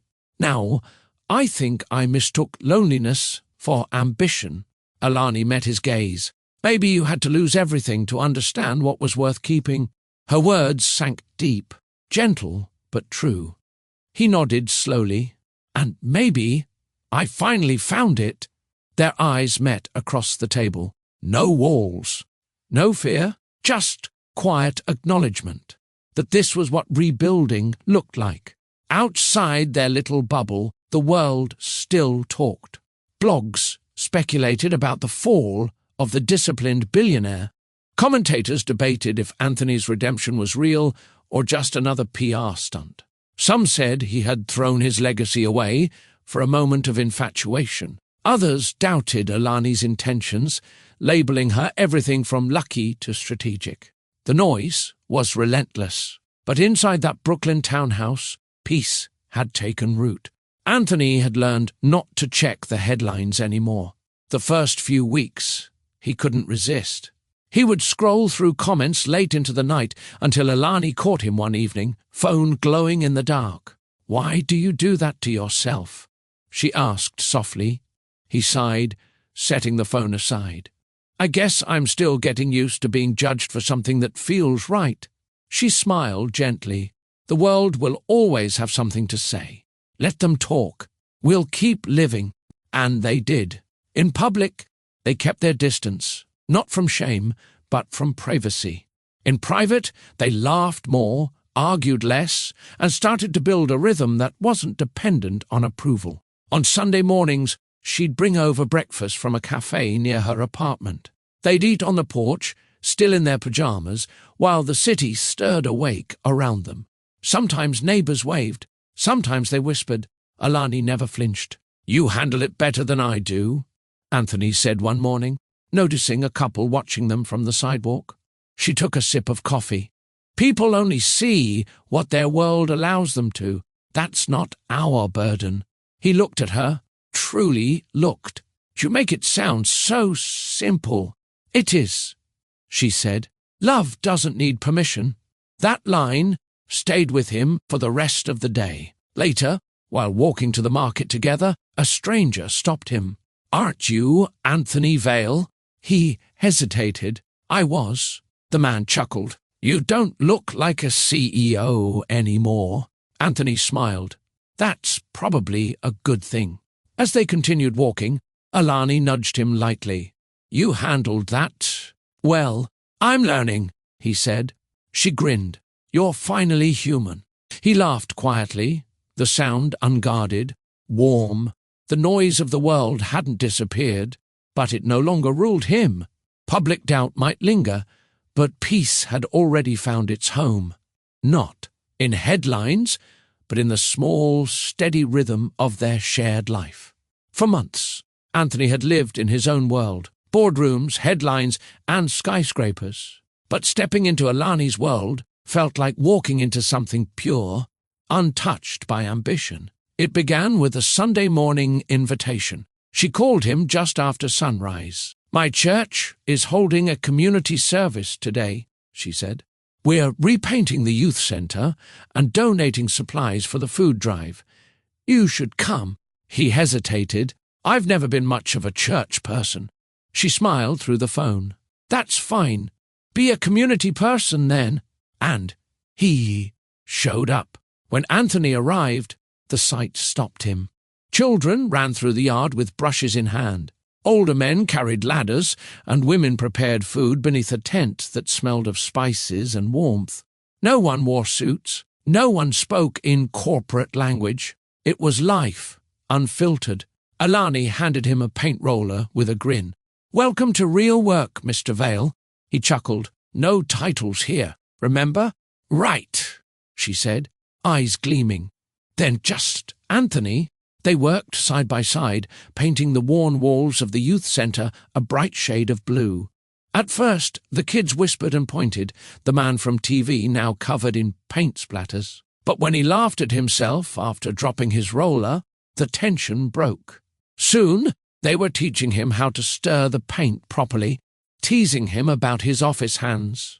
During lunch, Alani's mother joined them under the tent. She was warm but cautious, studying Anthony with the sharp intuition only a mother has. "So," she said, handing him a plate of rice and stew, "this is the man causing all that noise?" Anthony smiled nervously. "I suppose I am." She nodded, unbothered. "Well, as long as you're feeding the hungry, you're welcome here." He laughed softly. "I'll take that." Alani watched quietly, her heart warming at the sight of her mother and the man she once thought too proud to ever sit at a folding table. By afternoon, the walls were bright, the laughter louder, and the tension gone. Anthony felt something he hadn't in years, belonging. As they packed up, Alani said, "You handled today better than I expected." He smiled faintly. "That's because I stopped thinking like a CEO." She tilted her head and started thinking like, "What?" He looked around, at the children, the laughter, the sun dipping low, like a man who finally understands what matters. That day wasn't just about blending into her world. It was about him letting go of his own, the one that had once cost him peace. It was late afternoon when they found themselves walking side by side again, this time through a small community park, not far from Alani's home. Children played nearby, laughter echoing softly in the breeze. The air smelled of roasted corn from a nearby stand, and the rhythm of city life felt slower here, grounded. Anthony held 2 paper cups of lemonade, one for her, one for himself. "You know," he said, glancing at her, "I used to think being respected meant being feared." Alani smiled lightly. "And now?" He took a sip, his eyes scanning the playground. "Now I think it means being understood." She nodded, her expression calm but thoughtful. "People mistake authority for strength, but real strength is admitting when you are wrong, and changing anyway." He looked at her then, truly looked. "You've been patient with me when I didn't deserve it." Her tone was warm but firm. "I wasn't patient for you, Anthony. I was patient for the version of you I believed could exist." The words hit him with quiet force. He didn't respond right away. Instead, he turned to face her fully, sunlight catching the faint smile on her lips. "You were right to believe that version could exist," he said softly. "I just wish I'd found him sooner." She tilted her head. "Timing doesn't matter. What matters is what you do with who you've become." For a long moment, they stood in silence, both aware that this steady understanding wasn't passion or infatuation. It was something sturdier. It was trust rebuilt, mutual respect earned the hard way. He reached for her hand, not out of habit or impulse, but gratitude. "Thank you," he said. "For what?" "For never making me feel small while teaching me how to be human again." Her smile deepened, gentle but sure. "You taught yourself that." "I just refuse to let you give up." They continued walking, hand in hand, no rush in their steps. The sun dipped lower, painting the skyline in soft orange hues. For Anthony, this was the truest success he'd ever known. Not the kind that filled magazines, but the kind that made peace with the mirror. For Alani, it was proof that love didn't have to shout to be real. Sometimes it simply had to endure. That evening, the city glowed under soft streetlights, and the quiet hum of passing cars filled the background. Anthony and Alani returned to her apartment after spending the day in the community. Her mother had gone to bed early, leaving the small living room bathed in golden lamplight. Alani poured 2 mugs of tea and handed him one before sitting beside him on the couch. Neither spoke for a moment. The kind of silence between them wasn't uncomfortable anymore. It was full, settled, familiar. Anthony leaned back, his shoulders finely relaxed. "You know," he said quietly, "I used to wake up every morning thinking about what I needed to win, the next deal, the next headline, the next level. I don't feel that anymore." She sipped her tea, watching him. "So, what do you feel now?" He thought for a moment before answering. "Stillness. And for the first time, it doesn't scare me." Alani smiled faintly. "You've spent most of your life running from something. Pain, love, yourself. Stillness was bound to feel strange." He turned toward her, his gaze steady. "You're right. I ran from everything that made me human because I thought it made me weak. But you showed me that love doesn't take from you. It gives you back the parts you lost trying to survive." Her eyes softened, but she stayed quiet, letting him continue. "I don't want to keep living like I have something to prove," he said, setting the mug down. "I don't want to hide behind old rules or broken beliefs." He reached for her hand, his voice low but sure. "I'm done running." The weight of those 3 words settled between them. Not dramatic, not rushed, but deeply true. Alani's fingers tightened around his. Then, "Stop looking backward," she said softly. "You're already where you are meant to be." He exhaled, a long, steady breath that seemed to empty years of tension from his body. His hand remained in hers, grounded, safe. Outside the window, the city kept moving, but for once he didn't feel the need to chase it. He looked at her and said quietly, "For the first time, I know peace doesn't live in power or money. It lives right here." Alani smiled, her thumb brushing his hand. "And you found it?" He nodded, the faintest smile tugging at his lips. "With you?" The night stretched around them. No expectations, no fear, only a promise built in silence. Anthony Vale had spent his life chasing everything he thought mattered. But now, sitting beside the woman who had taught him love without walls, he finally understood what freedom truly felt like. He was home. A full year had passed since Anthony stepped down from Vale Enterprises. The empire still stood, smaller perhaps, less loud, but stable under new leadership. He no longer carried the title of CEO. Instead, he carried something far greater: peace. The mornings now began with sunlight cutting through sheer curtains in a quiet suburban home on the outskirts of Brooklyn. The house was modest, surrounded by greenery and laughter. On weekends, the sound of children playing from neighboring yards mixed with the smell of fresh coffee, the kind Alani brewed every morning before he even woke. Anthony joined her in the kitchen, sleeves rolled up, expression soft. He looked nothing like the man who once commanded boardrooms. His hair had grown a bit longer. His suits had been replaced by rolled shirts and denim. But the calm in his face was unmistakable, the kind that comes from finally choosing the right life. "Early again?" Alani asked, turning with a smile as he walked in. He kissed her cheek lightly. "Habit. Still trying to break the CEO clock." "You'll get there," she teased. "Though, knowing you probably organized the spice rack while I was asleep." He laughed. "Maybe." Their mornings were filled with quiet routines, cooking breakfast, reading, together, tending to the small garden she had started behind the house. It wasn't luxury, it was living. Later in the day, she gathered her laptop bag and papers. "I have a meeting at the office," she said, tying her hair back. "New client proposal." He watched her with pride. "You'll crush it. You always do." Alani smiled but shook her head. "We'll crush it. You helped me get the first investors, remember?" Anthony leaned against the counter. "I only opened the door. You built everything else." That part was true. In the year since she launched her cleaning and home care service, Brooks & Company, the business had grown rapidly.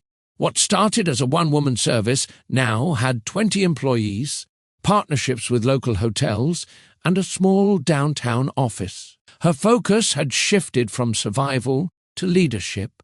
And though the world still recognized her as the woman who changed Anthony Vale, in her eyes she was simply Alani Brooks, founder, daughter, wife, and woman who refused to live in anyone's shadow.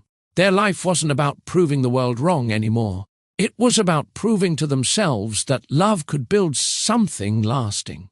By spring, Alani's company, Brooks & Company, had become one of the most respected home care services in the city. What began with one mop, one bucket, and a dream had evolved into an organized, thriving business that served corporate offices, apartments, and community centers. Her employees admired her, not because she was the boss, but because she led with fairness and grace. Her new office sat on the corner of Fulton Street, a bright space, with large windows and her mother's favorite plants lining the sill. The sign outside read simply, "Brooks & Company, Cleaning Services, built with care." It was more than a slogan. It was her story.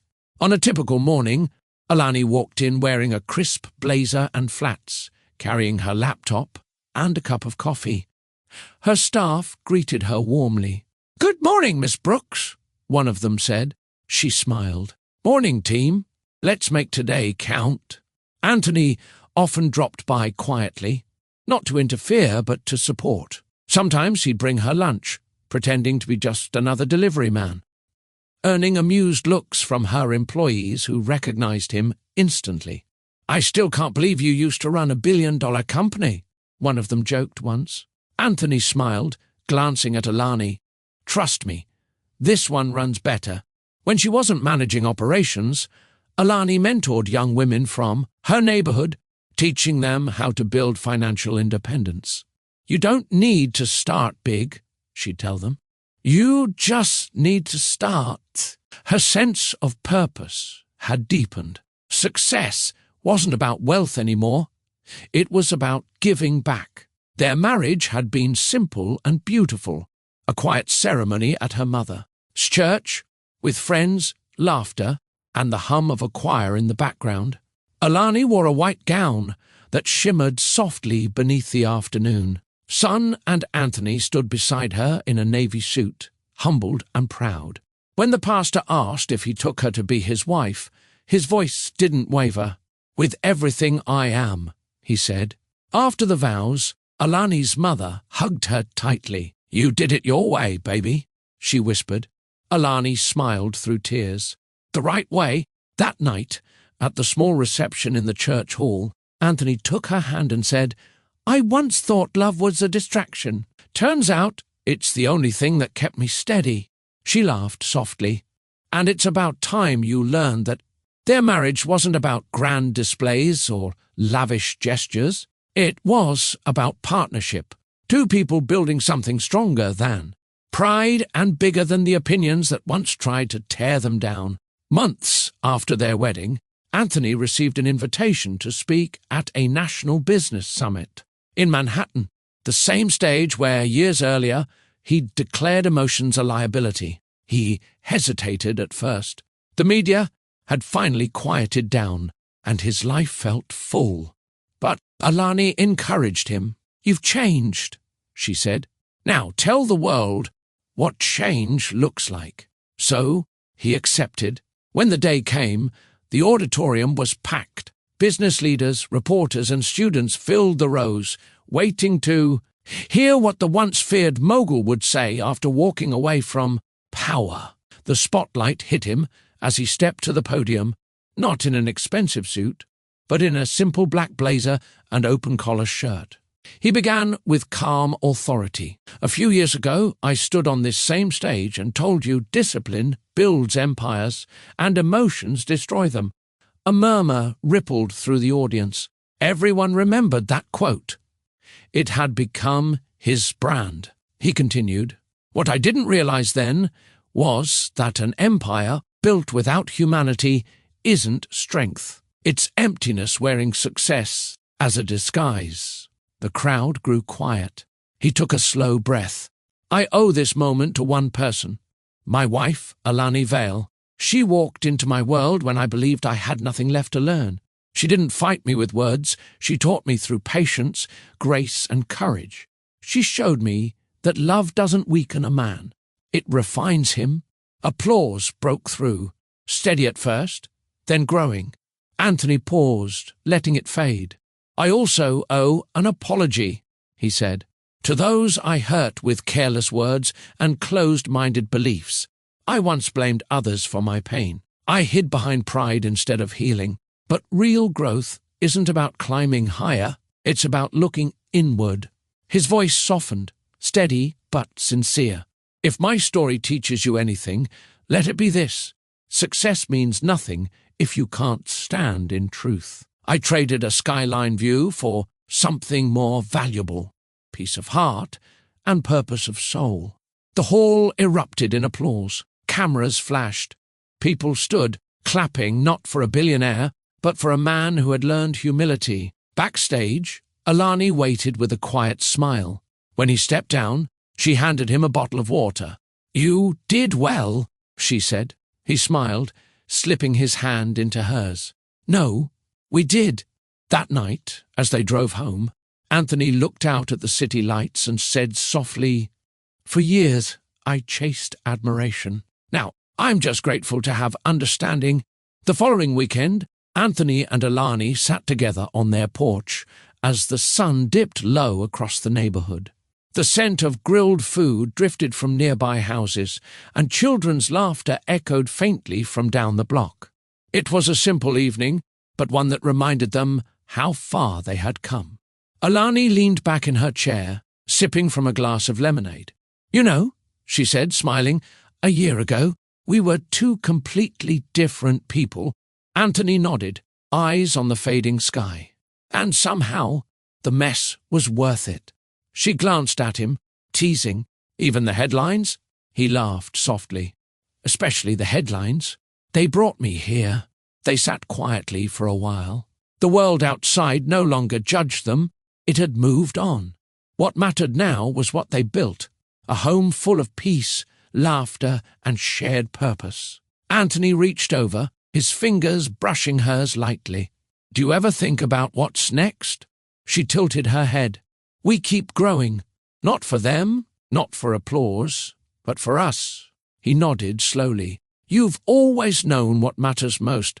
She smiled. "And you finally listened." They both laughed softly, the kind of laughter that carries gratitude instead of noise. The house lights flickered on as the last of the sunset faded behind the trees. Anthony looked at her again, quietly amazed that the same woman who once stood nervous in his marble hallway was now the center of his peace. Alani noticed his gaze. "What?" she asked. He shook his head, smiling. "Just thinking how right feels when you stop fighting it." She leaned her head against his shoulder, eyes closing briefly. "That's the kind of love worth keeping." He rested his chin gently on her hair, whispering, "And it's the kind of love I'll never stop protecting." The night deepened, calm and still, carrying a soft reminder. Sometimes the greatest stories, Aaron. Written in grand gestures, but in small, everyday moments that rebuild what was once lost. If this story moved you, don't forget to like, share, and subscribe. Every story here reminds us that love is worth fighting for, no matter who you are, where you start, or what the world says you deserve. Because at the heart of it all, love always finds a way to heal. The following morning arrived quiet and golden. The soft light poured through the windows of their home, brushing against framed photos, one from their wedding, another from Alani's first company launch, and one of them standing in front of the newly rebuilt community center. Every picture told a piece of their story, not perfection, but progress. Anthony stood by the window, holding a cup of coffee, watching the world stir awake. Alani joined him, still in her robe, her hair slightly messy, her eyes warm with contentment. "Big day?" she asked, noticing the open folder on the counter. He smiled. "A small one. I'm meeting with a youth mentorship program downtown. They want me to speak about second chances." Alani nodded approvingly. "That suits you. You've become the face of second chances." He chuckled quietly. "If someone told me a few years ago I'd be mentoring instead of managing, I'd have laughed." She nudged him playfully. "That's because you didn't believe peace could come without power." He turned toward her, his voice soft. "And then I met you." She smiled, stepping closer. "You met yourself." They stood in silence for a moment. No tension, no noise, just understanding. Outside, the sound of a passing train rumbled faintly in the distance. The world kept moving, but neither of them felt rushed to keep up. Anthony set his cup down and took her hands in his. "Do you ever think about how far we've come?" "All the time," she said, "and I thank God for every wrong turn that brought us here." He looked into her eyes, his voice steady. "I used to think love had to look a certain way, polished, perfect, approved by everyone watching.